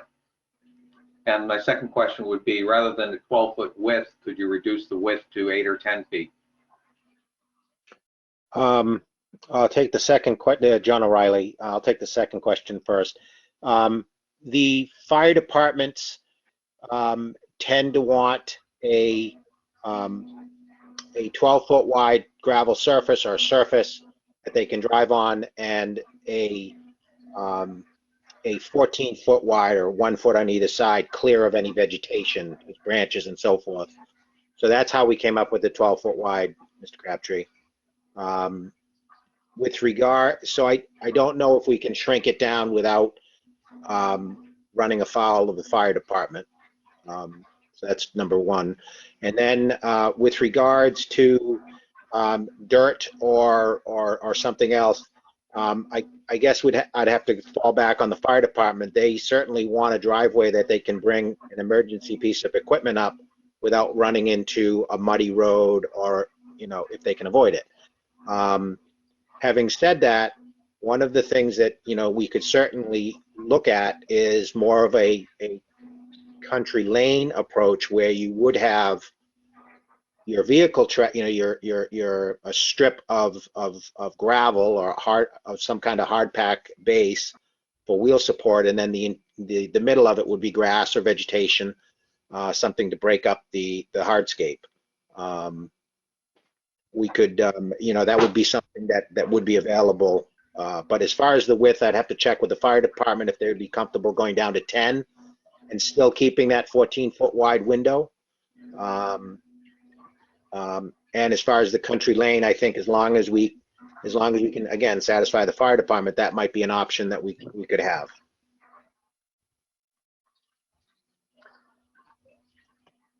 Thanks, John. I think either of those would be, certainly the country lane approach, I think, would be very positive with respect to wildlife and that sort of a thing in that location. Well, I can certainly say tonight we could do a country lane as long as the outside wheelbases are 12 feet wide, just so it matches what the fire department wants. I feel comfortable in agreeing to that. I just would want to check with the fire department, because I wouldn't want to have to come back to this board with a change. Quick question, Mr. Rowell, on that. Is that a regulatory requirement, or is that a recommendation from the fire department? Well, their regulation for road access is 20 feet wide. And that's typically a road that you normally think of when you think of a road. This would be a driveway. And I don't know if it's a state fire marshal, state fire code requirement, but the fire department has a long-standing practice of keeping a 12-foot wide gravel road with a 14-foot wide cleared area, 1 foot on either side. So Mr. Chairman, I can't say for sure whether it's a regulation or a policy. Mm-hmm. All right. So Ernie, you know, you were the one that brought up additional information. Are you satisfied with that? Yeah, I think Mark has a comment. Okay. I do. Any vehicles that are travel on any road don't exceed 8 feet in width. So the width of the vehicle isn't necessarily going to be, or the width of the wheel tracks are going to be different than the overall width of the cleared surface, the cleared road area. If they're requiring 12 feet overall for the vegetation, that's just to have enough room for the vehicle to go through their turn and not be in the woods constantly, just for the sake of safe access. But the wheel tracks, if they are maintained outside to outside between 8 and 10 feet, that's going to be sufficient. And if there's a grass strip in the middle, that would certainly cut it down. The clarification of gravel, just in conversation, loses something. A lot of people have got a little different interpretation. Actual gravel and crushed stone are two different things. Perhaps there needs to be some clarity on exactly what that surface would be. You might consider not using a recycled gravel or a repurposed gravel to take away any potential impact. Just a suggestion. All right, thanks, Mark. So it seems to me that we have enough information to move forward tonight, and thank you. The team has done a very good job of meeting our questions and coming back with modifications. So we all appreciate that. But if you wish, we can go forward with a vote tonight. John? I just getting back to Mr. Coleman's comment. We do specify gravel and not crushed gravel. So I would anticipate that being native gravel, which would be a loose fitting gravel, and not your T-base or not your regurgitated concrete or what have you. Mr. Chairman, if you made one quick comment. Yes. So if we are going to go forward, what I would simply suggest is that if this country lane concept will persuade a voter to, as Mr. Riley said, we will agree to that. And I think that could be dealt with on a condition. We can either condition the driveway that way, or it could be conditioned on the submission of a revised plan. I see Amy nodding. I think she might agree. I'm outside of my expertise here, but I have some personal experience. I actually live on a dirt road that the town owns and maintains. And sometimes having a dirt road requires more maintenance than an improved road, because we get potholes after rainstorms, and the town comes out with heavy equipment and fixes the road. I've also seen on some waterfront properties where there are a lot of wetlands. I don't know the product, but I think John was referring to it. Is what they do is they sink into the dirt just below the surface or just at the surface, kind of a lattice work of a structure like a wood or a cement type of thing, and then the grass grows up all through it. So maybe something like that, if this would help the commission get to yes, this is something the property owner would agree to.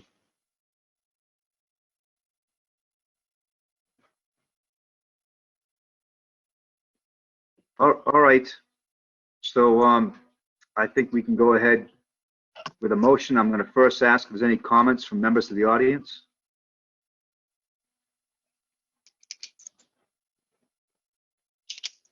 You unmute yourself if you call in by *6.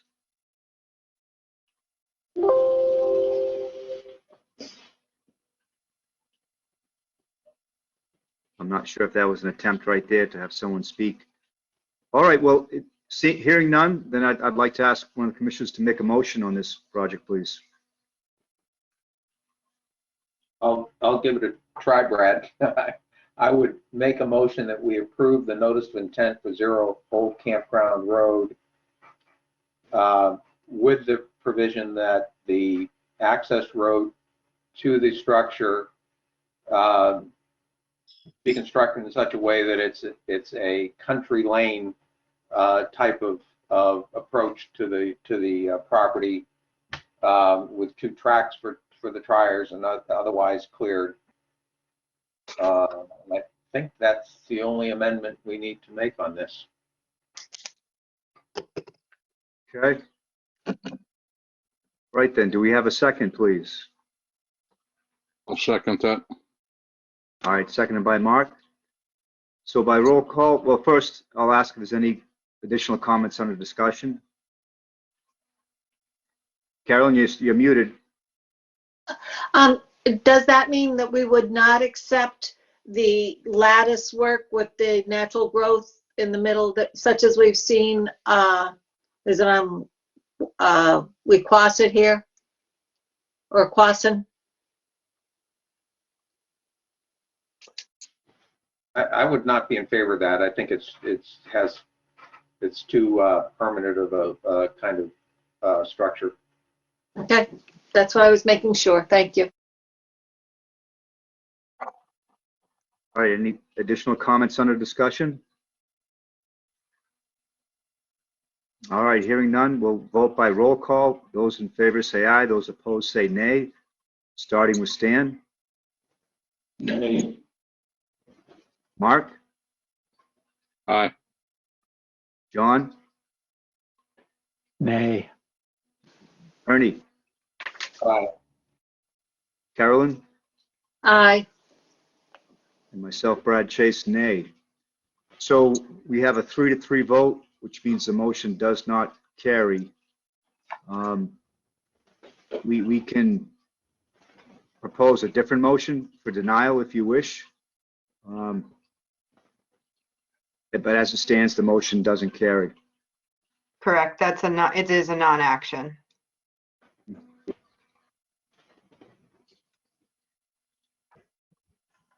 So can I ask, oh, sure, John. what is the path forward if there is not an alternate motion made, or if an alternate motion made and that is a tie as well?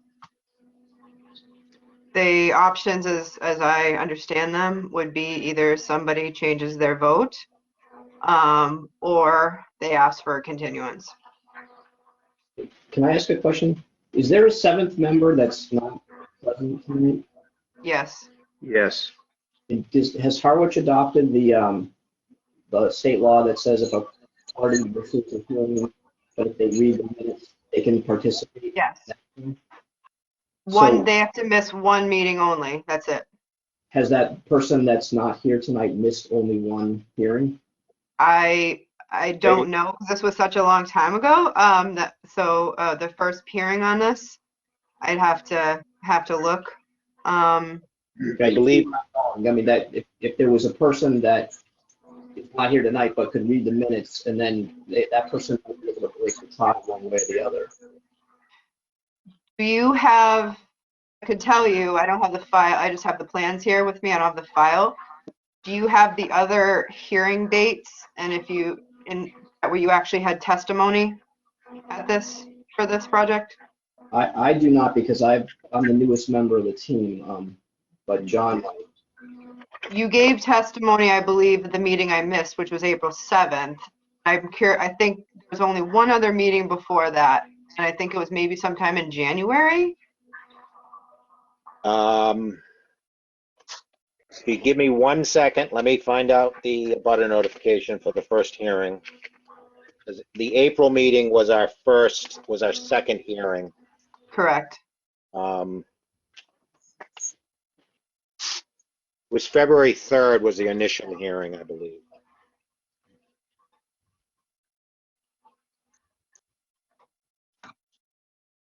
Actually, I'm not sure if our minutes are up to June. So the missing member is Jim Donovan.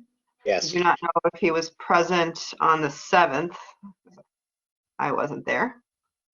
Hang on 1 minute. I think Jim was. I can't speak to February. I believe Jim was at February because I remembered his comments from his initial review.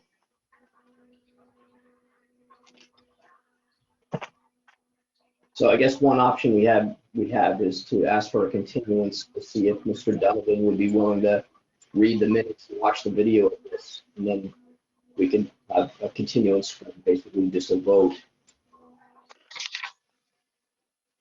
All right, would you like to continue until June 2nd or the 16th, June 16th?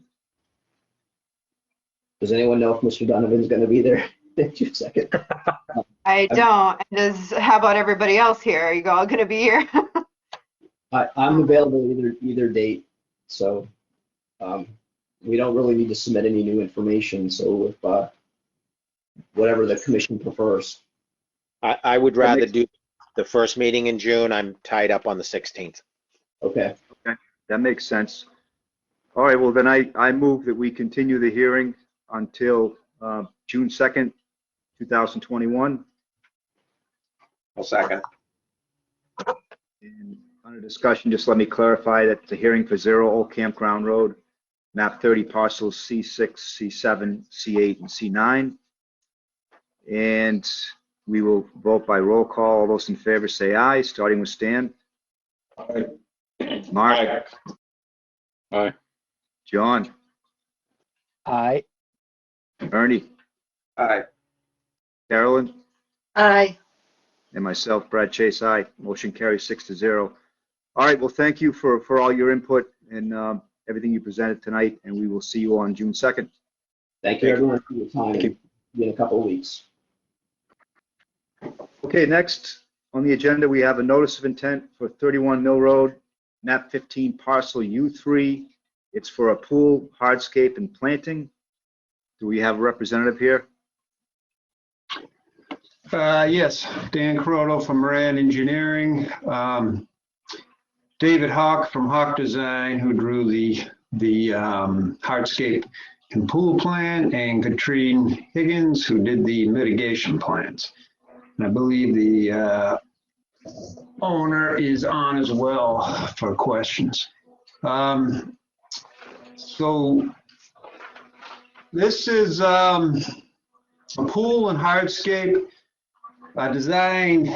It's a new house that got an order of conditions last year, and the pool and hardscape are in what was house, septic, and lawn. The house itself was pulled back from the bank on this side. So this is the wetland resources are the marsh, BVW. Then there's lawn.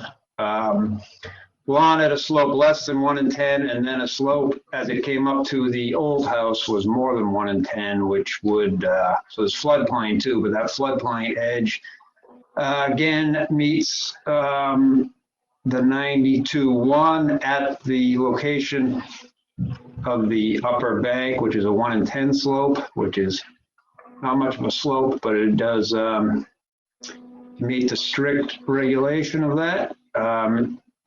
Was lawn, the whole proposal is within what was the existing work area. But so we submitted 3 plans. One of them was the Hawk Design plan. And then working with them, I came up with the change of hardscape between what was approved last year and what they're proposing. And then Katrine Higgins from Wilkinson Design took over to do the mitigation work. And so I think for the overall property, the mitigation work is next to the existing BVW, so it should expand the wildlife habitat from what's now lawn and had been lawn for a long time. And then we meet the 2-to-1 and the 3-to-1 mitigation requirements. And I think that the resources, the coastal bank is a regulatory coastal bank only. It certainly didn't provide any beach sand to any didn't provide any sand to beaches, but it would have, if it was a 1 in 9 slope, or I should say 111 slope would have provided the same flood protection. So with that, I guess I'll ask for David to go over his plan a little bit and how they're making that work with the house that's there.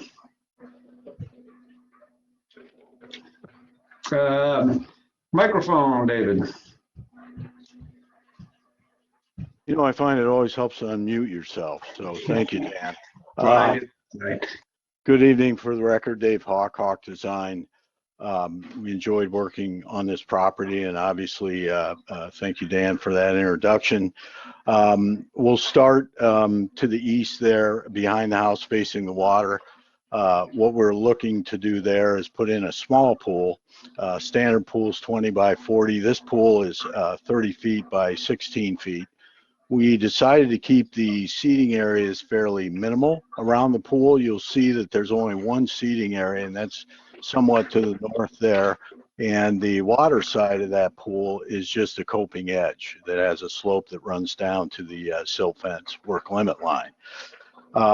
We then have some walkways that lead us down to the lower lawn. By the house, we have, abutting the house, we have a wooden deck that steps down 2 steps to a modest terrace there that then steps down to that pool area. So instead of putting all this hardscape together, our goal was to create smaller areas where we could integrate plant spaces in and around the pool to mitigate those areas. So you can see that we've got a slope coming off the back of the pool. Certainly we would have loved to carry that slope out further than the work limit line, but we felt it was important to keep that. That also, as you move to the south where the terrace is, we get a little tight to the corner of the house, and there is some grade change. So you'll see a stone wall along that portion to hold that grade up so that we can circulate around the house. We're also showing in the back of the house a small grill area that abuts the house, a rinse down station. And if you take a look in there, what we've done is those plant beds that I just talked about, those take up a lot of area. The areas of lawn that we've removed in that area are only around 10 feet wide and get us, they're basically circulation to get us down to the lower lawn. And as Dan said, the pool is located within an area that was previously disturbed with the former septic system and house in that area. Then we move around and gravitate to the south. To the south there, you can see again off the corner, the southeast corner, there's a lawn path, again a slope lawn that takes us down to the lower lawn. There exists there an existing patio that has been there for a long time to the south, and also an existing stone wall. We're proposing to keep those. They've been around a while, and we think it's nostalgic, and we'd like to keep those. You will see a proposed fire pit within the existing stone terrace that was previously there. That is inside of that square footage, so we're not expanding any of the hardscape there. There are steps that lead up from that toward the house, and we are proposing a small terrace, and these are informal stones with larger joints between the stones to be pervious, and then a few steps up to a proposed deck. As you continue over to the west there, we've got a small, almost expanded landing off the master bedroom where they can come out. So again, as far as the hardscape, we tried to break things up. We tried to minimize walls. We tried to work slopes. We tried to bring in plant beds. Those plant beds, we made note that we will be introducing 50% native and 50% non-native ornamental plantings in those spaces. That's what we're proposing. And with that said, we can continue on to Katrine Higgins with Wilkinson to talk about the mitigation that's proposed. Thank you. Thanks, Dave. So Katrine Higgins from Wilkinson Ecological Design for the record. And I'll just kind of focus on our restoration work and our mitigation that's proposed on both. We submitted a restoration plan and the land management plan. So our plan, as you can see on, we're proposing 9,617 square feet of invasive plant removal, lawn removal, native plant restoration to serve as mitigation for the proposed landscape construction activities that were just described to you. And I think probably the most important thing I could say tonight is that you will see on Moran's plan that the project requires, for mitigation, it requires 5,717 square feet of mitigation. And as we've kind of detailed out and separated out on our restoration plan, the most important thing I can say tonight is that the mitigation required for this project is solely lawn removal. So we're proposing 5,717 square feet of lawn removal. And then in addition to that, we're proposing invasive plant removal over 3,900 square feet of the property. So we really thought it was important based on previous projects we've had in Harwich. We know that you have a focus on lawn removal. We've heard what your concerns are, and as a result, we really worked with the applicant to focus on the lawn removal of this large property. And then in addition to that, get rid of the invasive plant species that we're always trying to target. So just to take you through some of the existing conditions of our project area, and I believe Amy mentioned to me today that you were out at the site, so you probably saw it nice and clearly. You know, there's the lawn area, and then in between the lawn and Saquatucket Harbor, there's a vegetated border, which is really predominantly filled with invasive and non-native species, including shrub honeysuckle and bittersweet, some of the toughest species out there.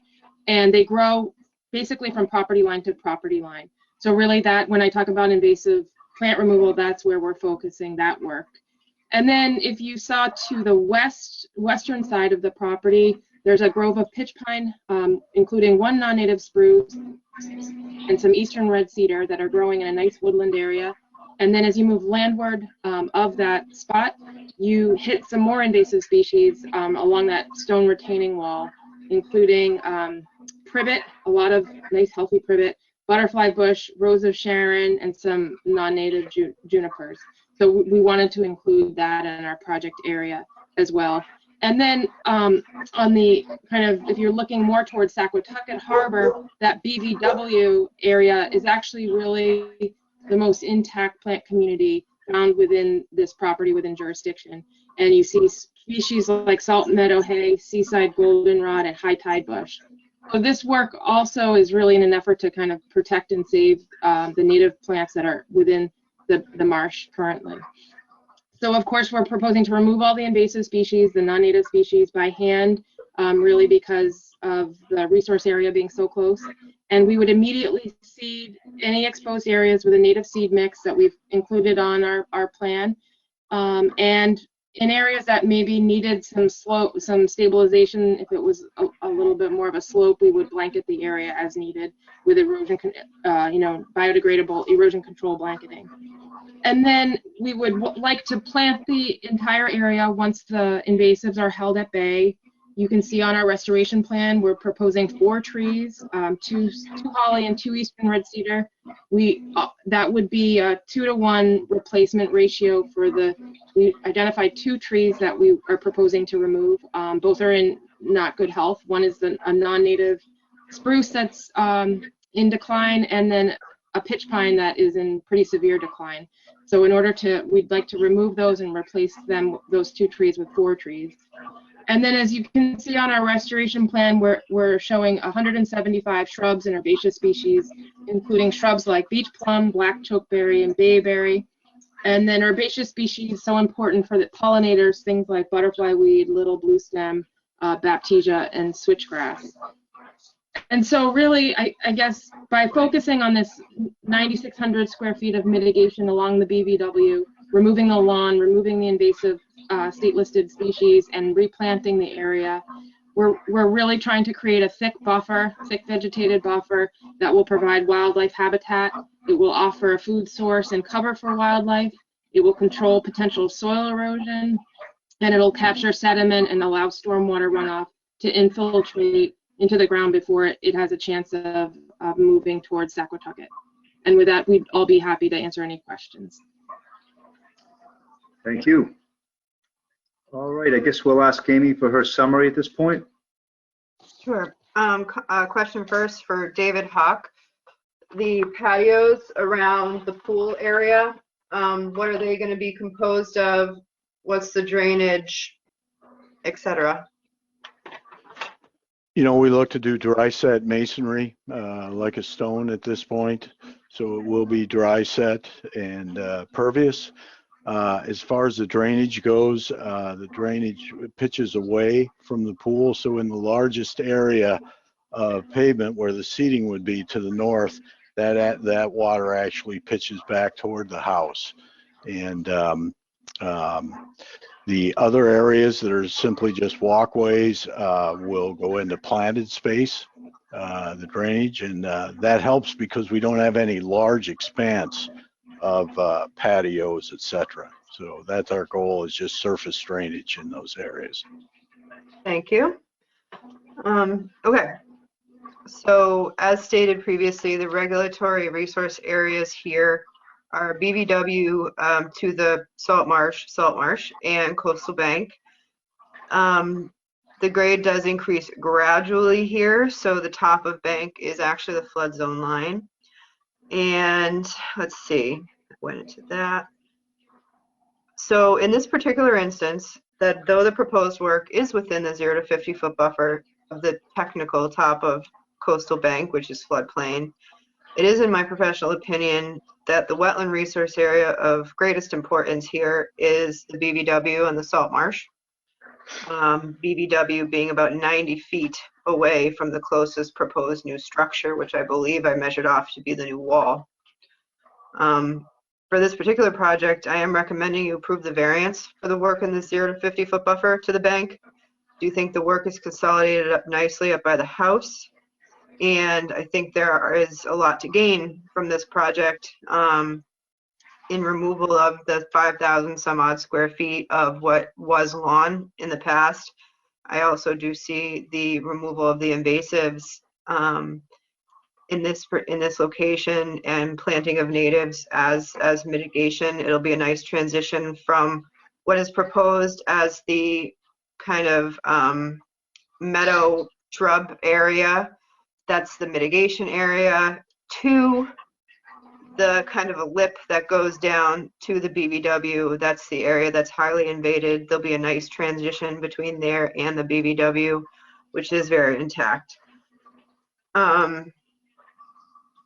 would suggest putting on our typical conditions of no chemical application, fertilizers, including organics, no turf or sod, using a native grass mix. I see here you've outlined the Black Beauty, which, if I'm correct, it's that micro clover mix that everyone's kind of jumping on right now, that holds well, stands up well, doesn't need a lot of maintenance, and is a seed. So the one thing I did speak with Katrina about today was I was a little concerned that where the shrubs were located in your mitigation area, that while they're nicely interspersed, I was a little concerned that over time, especially that, you know, landscapers, homeowners might, you know, take that meadow area and intrude into it with kind of with a lawnmower. So I was curious if we could arrange things a little differently. I don't know if the owner really wants kind of the living fence type look. I think we're trying to go for this meadow, but something a little bit more defined, so it's very obvious that the lawnmower should not be in this mixed meadow shrubland area. And I would also condition that regardless, if you approve this, that I not only want to meet with these folks on site for pre-construction, but with the landscaper that the owner is going to typically work with. Okay, I think that's all I've got for you. Thanks, Amy. All right, let's have comments and questions from commissioners. I'll start with you, Stan. I don't have anything in addition to what Amy has said at this point, Brad. All right, thanks, Dan. Mark? The only concern I've got is the water control up around the pool. The flagging that you're suggesting, I guess I'd just be concerned about the installation practice. Perhaps that could be reviewed with the agent on site as well. That's all. Okay, John? Yeah, my first concern is that your number 3 conservation note says you won't apply any pesticides, fertilizers, or chemicals without consulting with the Orleans Conservation Commission. And I would request that if you're anticipating doing any such thing, you talk to the Harwich Conservation Commission. But I would suggest, and Amy already suggested it, that I don't know that there's any point because that's going to be part of the order of conditions. So, and then just following up on what Amy had to say, just another detailed question is, you mentioned 2 American holly and 2 eastern red cedar. I see where the red cedar are. I can't find any identification of holly on either the Wilkinson plan, or there's actually a mention of 2 holly in the Hawk plan. I don't see where those are. And that just leads to the question about, on the Wilkinson plan, the western end of this, I guess what you're calling lawn removal mitigation area, is identified as a wooded area, but really all the plants are understory. I think Amy was pointing this out, except for those 2 red cedars. I was thinking maybe there were a couple of holly there, which are sort of understory plants as well. So I'm not sure that it's not clear what's going in this vast area here where you identify some plants, but they look pretty sparse. And what is going between where all those shrubs are identified going? I guess those are all more undergrowth, right? I mean, Yes, yeah, good question. But it's woodland understory, but there's no woodland there. I mean, you call it woodland, but I don't see the trees. What that should say is existing woodland area, wooded area. And I don't know if you can, it's this area here, these very mature pitch pines and cedars that we show on the land management plan. They weren't surveyed, and so we didn't have the accurate location. So that should say existing wooded area. I see. Okay. I guess I'm sorry about that. I was at the site, but I just didn't take that all in, I guess. So, okay. All right. And then the cedars are located, the hollies are located on the eastern property line. They're shown on both plans. They're right at the 50, between probably the 50 and 75. There's 2 cedars there. There's a lot of invasive, randomly enough, there's just a lot of invasive material right there. So we wanted to get rid of the bittersweet, and I think there's some privet or something, and replace them with the cedars. The hollies there. I see. Okay. All right. Thank you. I don't have any other questions. Thanks, John. Ernie? No, I'm pretty good with all of this. I just want for clarification. So all the pitch pines that you just showed us, those will stay, except with the exception, I think there was one you said was degraded and one other tree that you felt should be removed. But the majority of the pitch pines will stay, right? Exactly. And by planting the cedar underneath them, the idea is that if any other pines, say, in subsequent years die, we're still maintaining that woodland there, because we're going to be planting a few small baby cedars that will be able to come up and replace anything that dies in the future. The applicant really likes that woodland area and wants to maintain that. That's wonderful. Great. Good, okay, thank you. Thanks, Ernie. Carolyn? I think this will be an improvement to the extensive lawn that's there already. My only concern is while you meet the requirements, I believe, for the mitigation, the diagram shows the plantings quite sparsely spaced. And would we, in this circumstance, put in the order of conditions no mulch in those areas? You would. However, I'll let Katrine clarify this with the mix that they're going to be putting down of the herbaceous species. So it's not just going to be shrubs there. There is this whole mix of an herbaceous layer that's going in. That will. So it will look like a meadow. Okay. With the shrubs planted in between. And what I noticed prior to presenting this just tonight is that I think we're missing the huckleberry. The huckleberry are shown on the plant specifications, but they're not, at least I can't see them. They're not showing up, and that's right where those would be. So to Amy's point about revising the locations of the shrubs to potentially avoid lawn creep, we maybe just double check, and I hear what you're saying about the shrub species. So in that area, we might be able to add a few more and show the huckleberry that are shown on the plant list, but I don't think are showing up on the actual plan right now. Okay, thank you. All right, thanks, Carolyn. And for myself, I rarely support a variance for new structures in the 0 to 50, but in this case, I think it's a 0 to 50 with an asterisk, so to speak. You know, it really, the top of the coastal bank has been lawn for a very long time.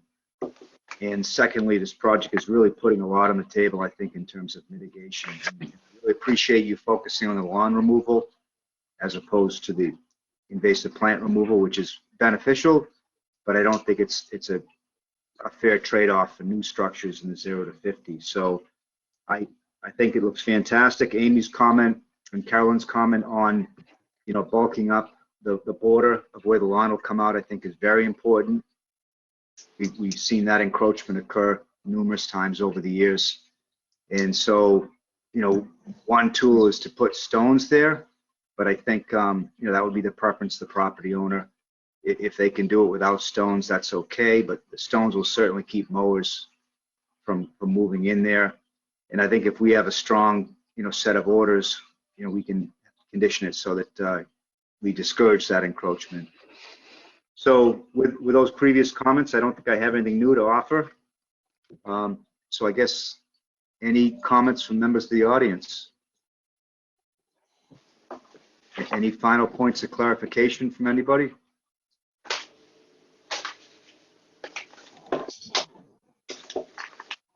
All right, then, would someone like to make a motion?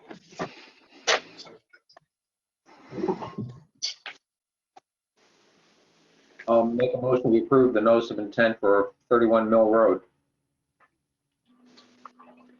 Okay, could I have a second, please? I'll second. Okay, and so under discussion, we'll have, you know, conditions of no chemical applications, our standard language for that. And I guess, Amy, you can work with all the partners on site to come up with a modification for the placement of shrubs along the perimeter. Is that the best approach? I'd rather it within the next week or so if possible. That way I could put the correct plan in the order of conditions for you for the June 2nd meeting. Excellent idea. We can definitely do that. Thank you. Okay. Any other conditions? Okay. Well, we'll have a vote by roll call. All those in favor say aye. Those opposed say nay, starting with Stan. Aye. Mark? Aye. John? Aye. Ernie? Aye. Carolyn? Aye. And myself, Brad Chase, aye. Motion carries 6-0. Thank you very much. Thank you. Thank you. Thank you. Bye. Okay, next on the agenda, we have a notice of intent for 16 Harbor Road, map 8, parcel S2. It's a proposal for maintenance dredging and the installation of additional fender piles. Do we have a representative here tonight? Yes, I do, Mr. Chair. Thank you. This is Charlie Agro with Coastal Engineering Company for the record. The proposed project before the commission tonight includes re-permitting a previously permitted maintenance dredge area, as well as a new batter support pile for the existing Dolphin pile shown in the attached plans. The area has been previously maintenance dredged in the past. The proposal is to re-dredge the area that has been previously dredged, the same footprint to the same depth. As shown on the plans, and the current bathymetry of the area, the dredging that needs to take place at this point is only about 1 foot to 2 feet below the existing grade offshore. This is new sand that has silted in since the previous dredging project, or remaining sand that may have been missed from the previous dredging project. The volume to the proposed depth of -6 mean low water is about 150 cubic yards. The proposed depth to the 1 foot over dredge is an additional 100 cubic yards. Silt booms would be installed prior to dredging. All dredging is going to be at least 25 feet away from the salt marsh. And the project also includes installing a batter pile to increase the support of the increase the support of the existing Dolphin pile on the site. The Dolphin pile serves to support the bow of the boat that docks up to the facility here. The new batter pile will be installed in an area that's within the maintenance dredge footprint, which is a area that's been previously altered in the past.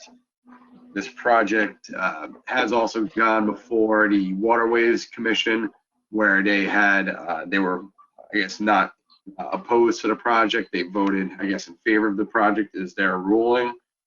The wetlands resource areas that we have here are land subject to coastal storm flowage, land under the ocean, salt marsh, and land containing shellfish. The proposed maintenance dredging will not alter the water circulation or turbidity levels or other water quality levels in a negative way.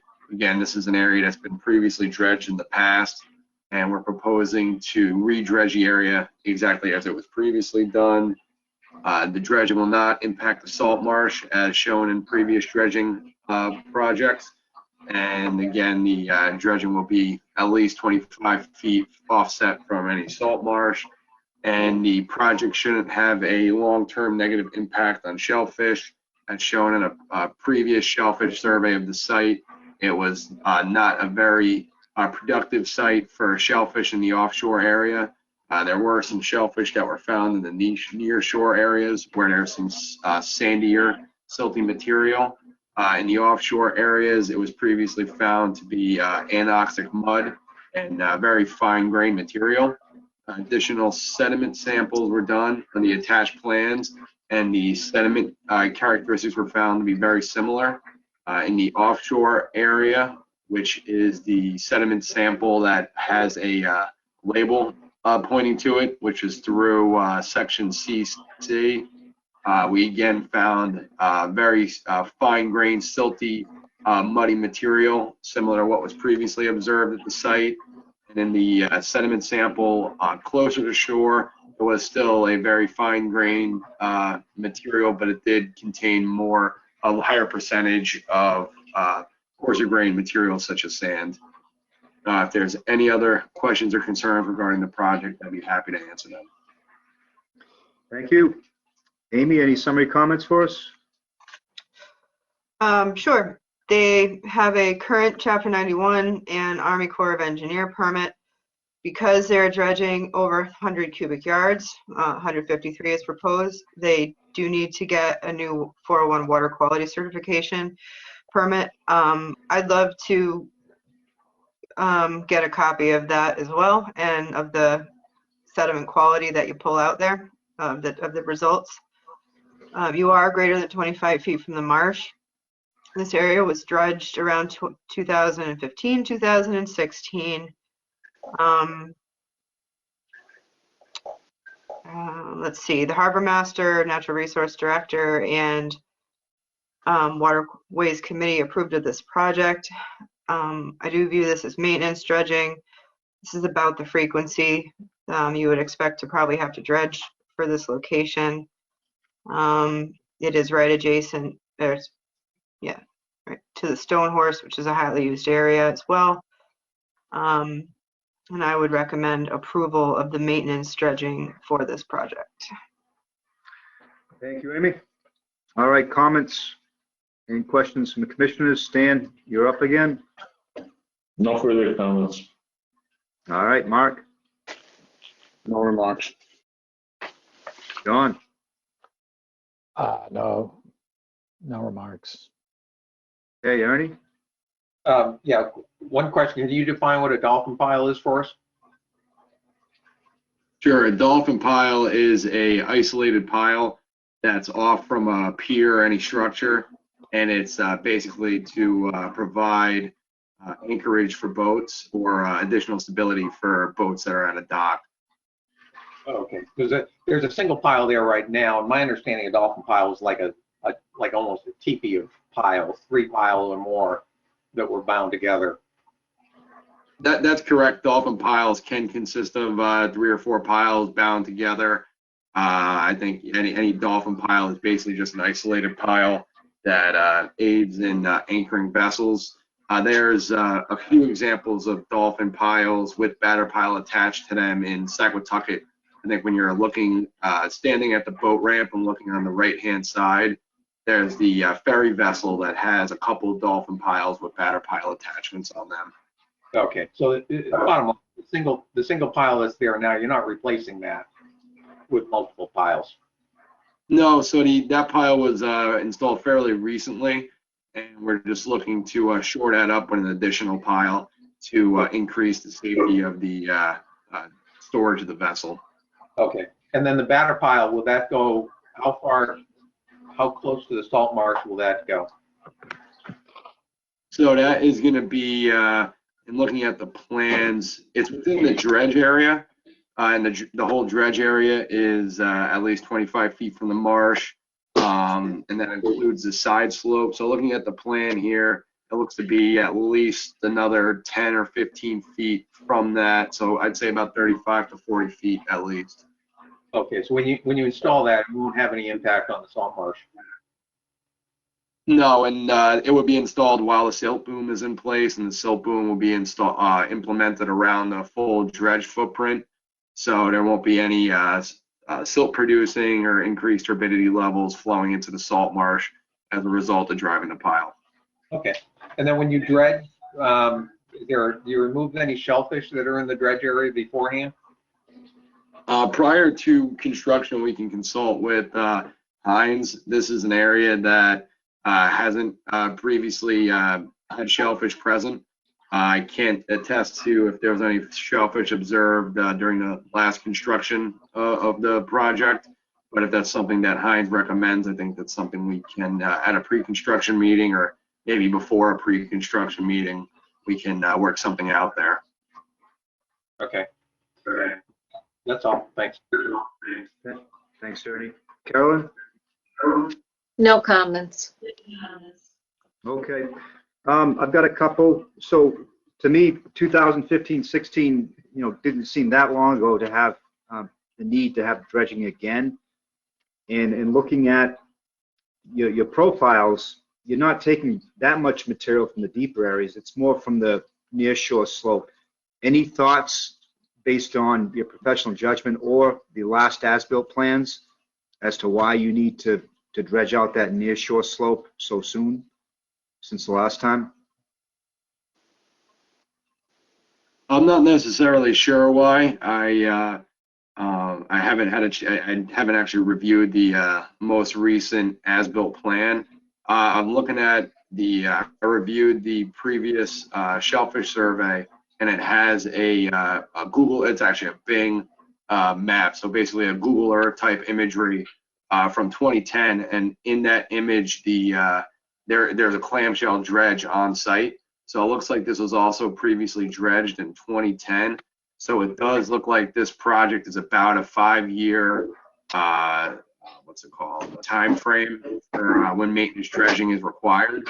I also think that the operator of the boat operator is very conscious about using the site. It's a decently sized vessel that uses the site. So I think as soon as it's shallower than -6 feet at mean low water, he makes sure that the site is maintained and re-dredged to keep that 6-foot depth. Yeah, it's interesting. That corner of the harbor seems to have a lot of accumulation rate anyways. But it is a larger boat, so I can see him wanting to not, run the risk of, sucking up too many sediments into his intake. And then the second question is, I didn't see a letter from the Division of Marine Fisheries in the file, and we often depend on them for time of year recommendations. So I'm not sure if that's pending or if we should give our own time of year recommendations. I'm certainly concerned about winter flounder juveniles. It's something I've seen in the harbor. Scuba diving, it's something I've seen taking Boy Scouts out seining in the harbor. So, we would like to not see the work go on when those juveniles are very active in spring. So what do you think, Amy? Would we get DMF to give us a letter on this, or should we give our own time of year? We typically do. I'm just searching for it right now. Charlie, did you get anything? And do we have a DEP number for this? That's what I was also going to say.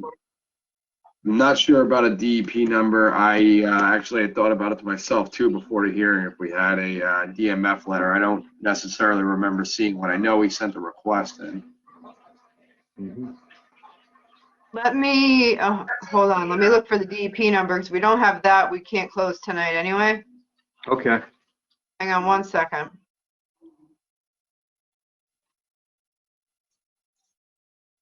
Yeah, the DMF comments are advisory, so we could set our own time of year if we want to, but we need to have that DP number to close for sure.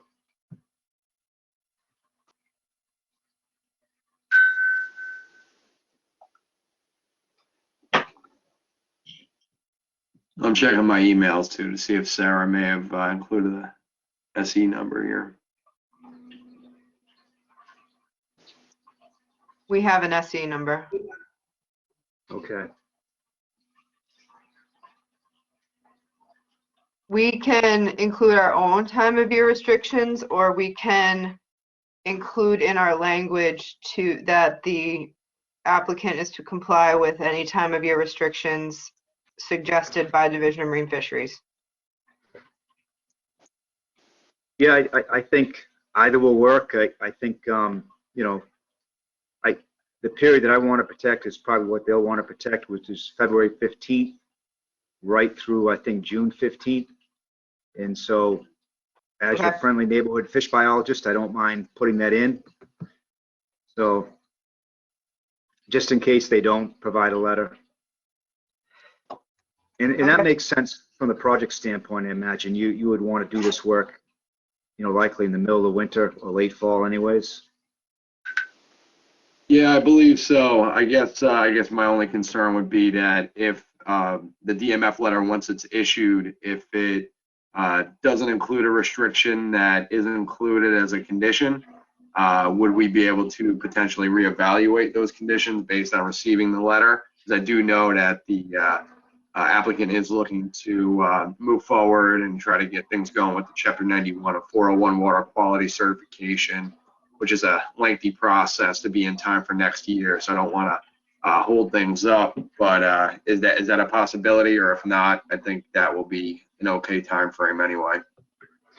Yeah, I think we've got some local knowledge here, and I think, and also at the end of the day, their letter is advisory, and we almost always take it, but at the same time, we have some information here, and so I think it's pretty important for this site not to have that type of disruption February 15th through June 15th. So I think we can safely put that in. Okay. I don't see an issue with that. Yep. All right. Any additional comments or questions? All right. Any comments from members of the audience? All right. Hearing none, one of the commissioners like to make a motion.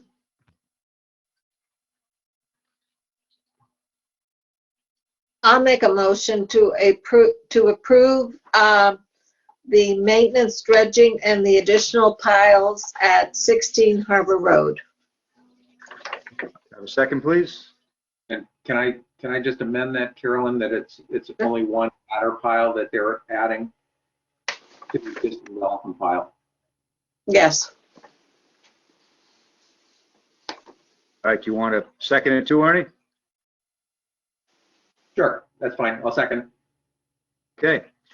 All right, then by roll call, all those in favor say aye, those opposed nay, starting with Stan.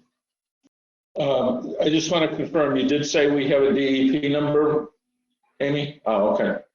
Aye. Mark? Aye. John? Aye. Ernie? Aye. Carolyn?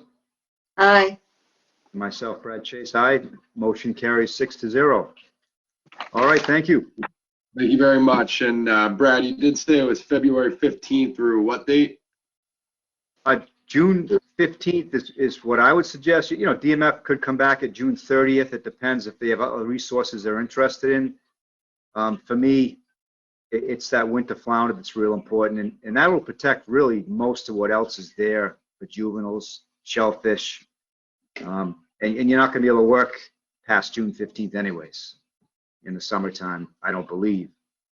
So, you know, if something comes back that's different, you know, it could be a quick amendment if necessary.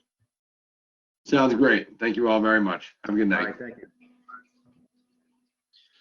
All right, I think that includes the main agenda for tonight. Any new business? A couple of announcements. So we had 4 bouncing baby piping plovers hatched today at Red River Beach. That is very early. I mean, they're always early there, but that's very early. We have not seen any more pairs so far there. We do have the barricades up, which I made the announcement at the selectmen's meeting the other night. And if all goes well, they should be flying about 30 days from now. So in which can case, I ask? go ahead. What time was that? Because we walked by there at 12:30 or 1 this afternoon, and someone was sitting on the nest. Yep. So the first 2 hatched. Our monitor reported it this morning when the raking was happening. The first 2 hatched right at around daybreak, and the other 2 later in the day. But the parents were kind of sitting on. The parents will still sit on top of the babies for the first little bit. I see. So that's probably what you saw. But our monitor went back later in the day, and they were running around. So, and then we have several pairs that belong to either private properties or our properties over at Bank Street, with the earliest hatch date being the 26th of May, and then going on forward because ours on our portion of the beach have not decided to lay a nest yet. So it might be a little bit of a long haul over at Bank Street this year. But good news so far for Red River. And let's see what else. This Friday, if you have time between 10 and 2, it is the opening ceremony, opening day for the James Marceline Arboretum at the Island Pond Cemetery. I'm off, but Melissa will be there to tell people about how everything connects to the Island Pond Conservation Area. There'll be AmeriCorps members there, and obviously people from the cemetery department describing the process of the Arboretum and the different species that are there. should be a nice walk around. There's also going to be other tours available in the future if you can't go. Trying to think of anything else going. And the only other thing that maybe we should chat about is that we're probably going to be needing some new members come July 1. And I just wanted to maybe have a brief conversation about membership. I did tell the Board of Selectmen that we will be looking for new members.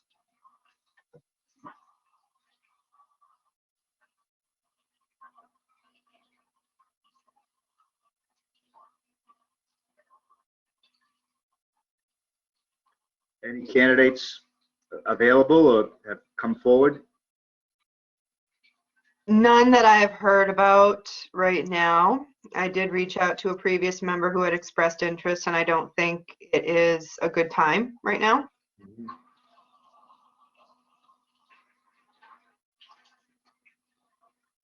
I've got a call into Larry Ballantyne to discuss my situation, so you know, that'll be resolved pretty quickly.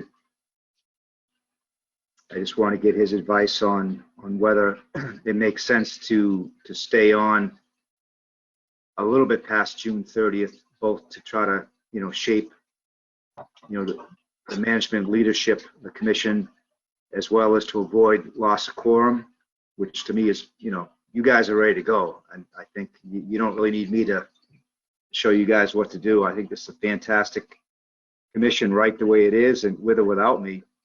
But I do not want to see a loss of quorum, which I've seen with other commissions. It can really be a problem. So that's something I want to talk to Larry about, for myself anyways.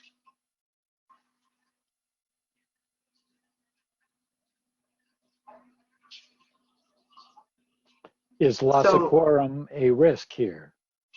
How many commissioners are we looking for?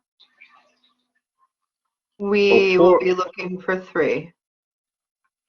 You would need 4, you know, to, you know, approve proposals. And, you know, but that puts you at risk of a 2-2 tie. But if you're below 4, you can't even hold meetings, which I think is really tough. You can't hold meetings, and you also lose the ability to enforce your bylaw. So we will have 4. We will have a quorum come July 1, based on what I've been told by all of you. However, that puts a lot of pressure on the commission members that are present to make every single meeting. So it is always good to have a 5th or 6th and 7th, of course. But we've done it before. We've been down to 4 before and made it work, but it's not easy. Well, can you just clarify? I know I'm here. Ernie, John, and Brad, or Mark. I mean, who is Mark on or not? Oh, I'm here. No. I mean, are you saying? Yes. Oh, I don't have really no want to plans speak to for leave. others. I think, you know, Jim, I believe, has expressed an interest not to be renewed. And I have as well. And in discussions with Ernie as a candidate to replace me as chair, he was interested in maybe having me stay a little bit to help, you know, just ease that process. And then also the idea of the quorum came up. But, you know, my interest would be, I think, without anything else going on, just to leave at the end of my term, June 30th. So I do want to talk to Larry Ballantyne, and, you know, I want to make sure that, you know, there's at least, I think, you know, you don't want to leave it with 4 people. So, but it does, Carolyn, I think, is that correct, that you're going to leave when your term's up? Yeah, so Jim and Carolyn have, I think, are definitely going, and I'm on the fence. You know, I could change my mind, but I really need to resolve this pretty quickly.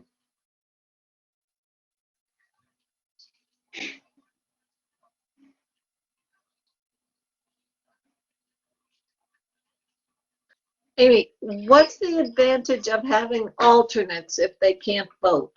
Do they count for the quorum? They do not. They do not? They do And they not. can't, It is meant to be a training, a means for training. I know, John was an alternate before he came Yeah. on and participate. You can participate in meetings. You can talk during a meeting. You don't have a vote. That's the benefit of it. Amy, we need to talk to Powers about that, because I brought that up at one time when I was speaking with Anita, and Powers was there, and he said that if you have an alternate at a meeting and the chair recognizes the alternate as a sitting member at that meeting, then they can vote and be an active member. I would have to check on that, which I'm happy to do. Under previous administration, that's not the advice I was given.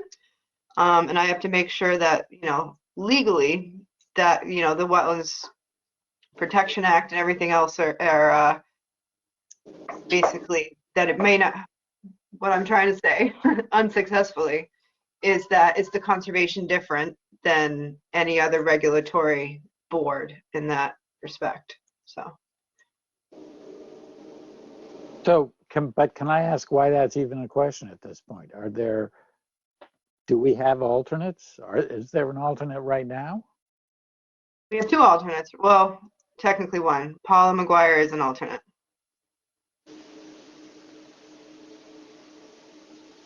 And I have spoken to her.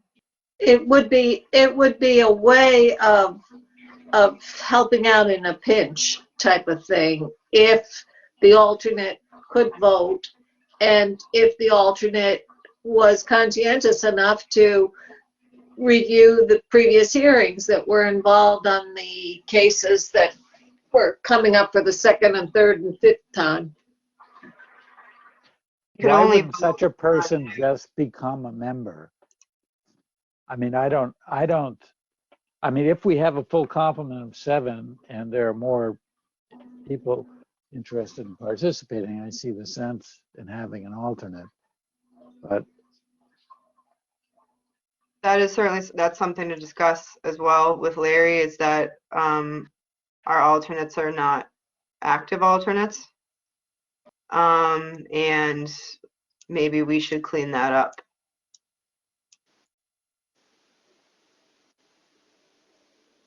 I don't know if Walter is still considered an alternate. He was, I don't know if he is anymore.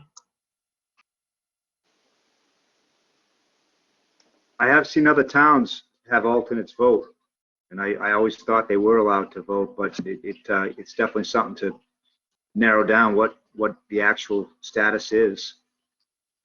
I had know understood myself. at one point that it was in the town charter, actually, and the charter would have to be changed in order to, I agree. in order to allow alternates to vote, which I think that's what it was, John. no quick solution for us. And I don't know why it would be a good thing to have someone who's basically not involved and only comes into a meeting every now and then if we're having quorum problems. Any more than that, they might as well be a member. And if they needed, if they need to skip a meeting, that's one thing, but never coming to meetings except in a pinch, I don't know how helpful that really is.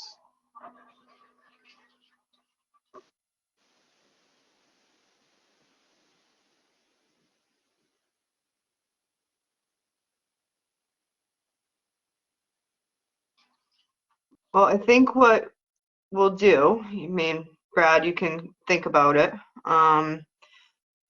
At the end of our June 16th meeting, I think we should do a reorganization for the people who are staying, so that way coming into our first meeting in July, we have a chairman and a vice chair. That's a good idea. So I'll put that on the agenda. Yeah.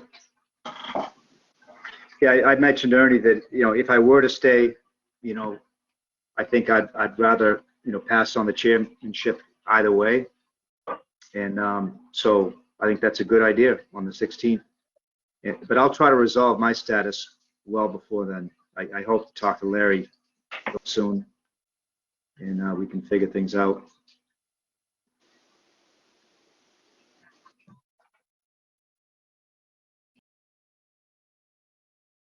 Well, I gotta say, Brad, I'll be sorry to see you go, but I get after how many years? 12 years?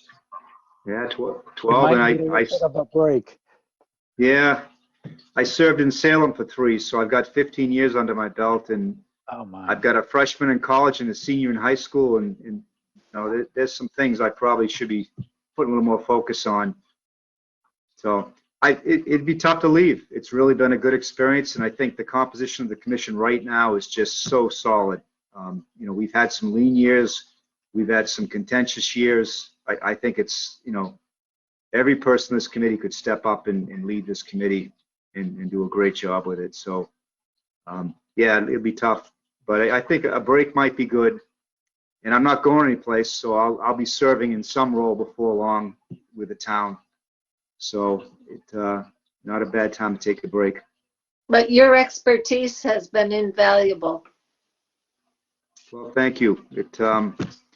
A lot of it just comes from being a water rat in town growing up here. There'll be some selectmen positions open again, so. They don't pay enough. That's tough.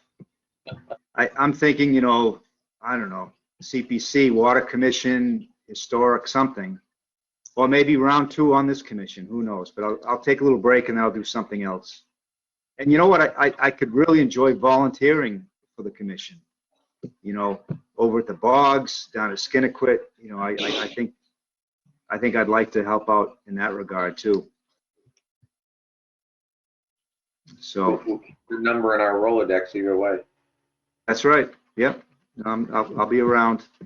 Very excited to see a bunch of fish at Skinnequit this spring, and it has to be beneficial, the work that was done, you know, Hines and John helping clean up that channel a little bit. So that's something that's very rewarding to see those responses. So, you know, if you guys get back out there, just give me a call.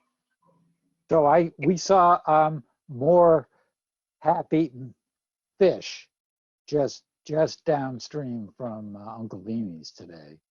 There were no gulls circling and making a racket, but they look like maybe they'd been there for a while. I don't know who's chomping off the tail of a fish and leaving the rest there, chomping off the head. Otters, you think? Otters have been raising hell lately with herring runs. They kill more than they eat, and I never really knew that till recently. But they, you know, the word is the young ones that are learning how to hunt will kill more than they need, and there are otters in Skinnequit, and so that's been happening. But you know that they're a native animal; they need to eat too, I guess. If we can keep the channel clear, they'll have a better chance of getting away from the otters, I suppose. So count on that. Brad, I saw the fish counter on the Herring River run. The flume there it was like 300,000 or so the other day. Is that pretty good for the year? It's way down the last couple of years. It was 850 last year and 1.2 million the year before. So it's really gone down, but it's still one of the biggest runs in the state. And you know, so we hope to get 400,000. But all the runs in the state are quite a bit down this year, and some have gone down by a large margin. But that run's doing pretty good, and so we'll see what happens. The town is asked to open for harvest, you know, meaning Hines has asked my agency to open for harvest there, and so I'm drafting a plan right now to, you know, probably for the year after, not next year, but that would be, it'll come back to the commission, I think, to consider how they want to manage the gates, because you know, if there's a harvest, that's where it'll happen. And I think you know, we've talked about closing the gates, but you'll certainly want to have evening closures if harvesting occurs again. So that will come up. That'll be a public process. The town would have to approve it, and the state would have to approve it, and the feds would have to approve it. So there's a lot of process before that happens. But it is one of the strongest runs in the state. Good. Wonderful. We were over at Coonamessett River the other day, I'd never been there before. And I thought I saw a fish counter there too. But is there a count going on there, Brad? No, you know what that is? That's a pit tag antenna where they insert tags in the fish, and individually they detect them when they swim through an antenna. So they're studying the movements of fish in the system. So that's what that is. We were over there, we grabbed some of those fish to stock in a different location maybe a month ago, and people were very concerned about us taking their tag fish and putting them someplace else. So we had to be sure we weren't taking their tag fish. Right. Did you see the bog work over there? You know, several $1 million was spent reclaiming the bogs. You know, the bogs were retired. It was very similar to, you know, here they had a lease system, and the Conservation Commission decided not to lease the bogs anymore. They felt it wasn't viable. And so, but there they naturalized it to the tune of a couple $1 million. I don't know. It kind of looked like a bomb went off there, actually. Yeah. I mean, there were a lot of like 6 or 8 foot tree stumps that I took to be pine trees, and I'm assuming. I mean, why did it cost so much money? Did they do a lot of clearing there, or what? They was basically they excavated the entire bog surface to disrupt the sand core and to expose the peat and groundwater. When I saw it going on, all I wanted to do was start my own business, because these guys were being paid big money to just drive excavators day after day. And I was just thinking that'd be a great way to make some money, because they were just ripping up the old bog, and there was so much acreage that it cost a lot of money. Then they wanted to reconstruct the stream and using woody debris and trees, and they really, I think they went overboard with the trees. But you know, Bell's Neck, it's you know, it's not a main stem, you know, situation where the river's going to the main stem of the bog. You know, we've got this flow through thing at Bell's. I've never recommended that approach. I think it's very expensive, but it's kind of like an ideological approach to try to get back to what was there before.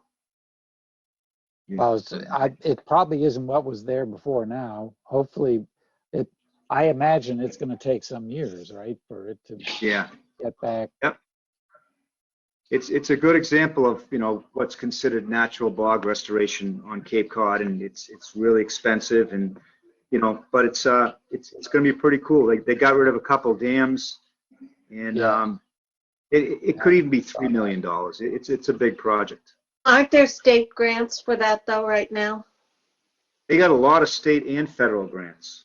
And so that's what the town paid a little bit, but but they got a lot of grants, and it was like a kind of a watershed wide approach. So picture like looking at all places in the Herring River and trying to fix them all at once. So that's what the $3 million brought you. So it was really a wide scale project, and you know, we'll see how, if it helps the herring. We may put a counter up there to see how the whole system responds to all this work.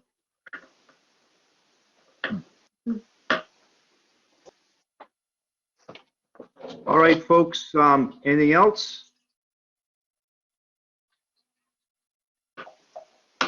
I guess I'll move that we adjourn, and we'll keep this conversation going on membership, and we'll figure it out pretty soon. Okay, I'll second. All right, John, second. All those in favor say aye, starting with Stan. Aye. Mark? Aye. John? Aye. Ernie? Aye.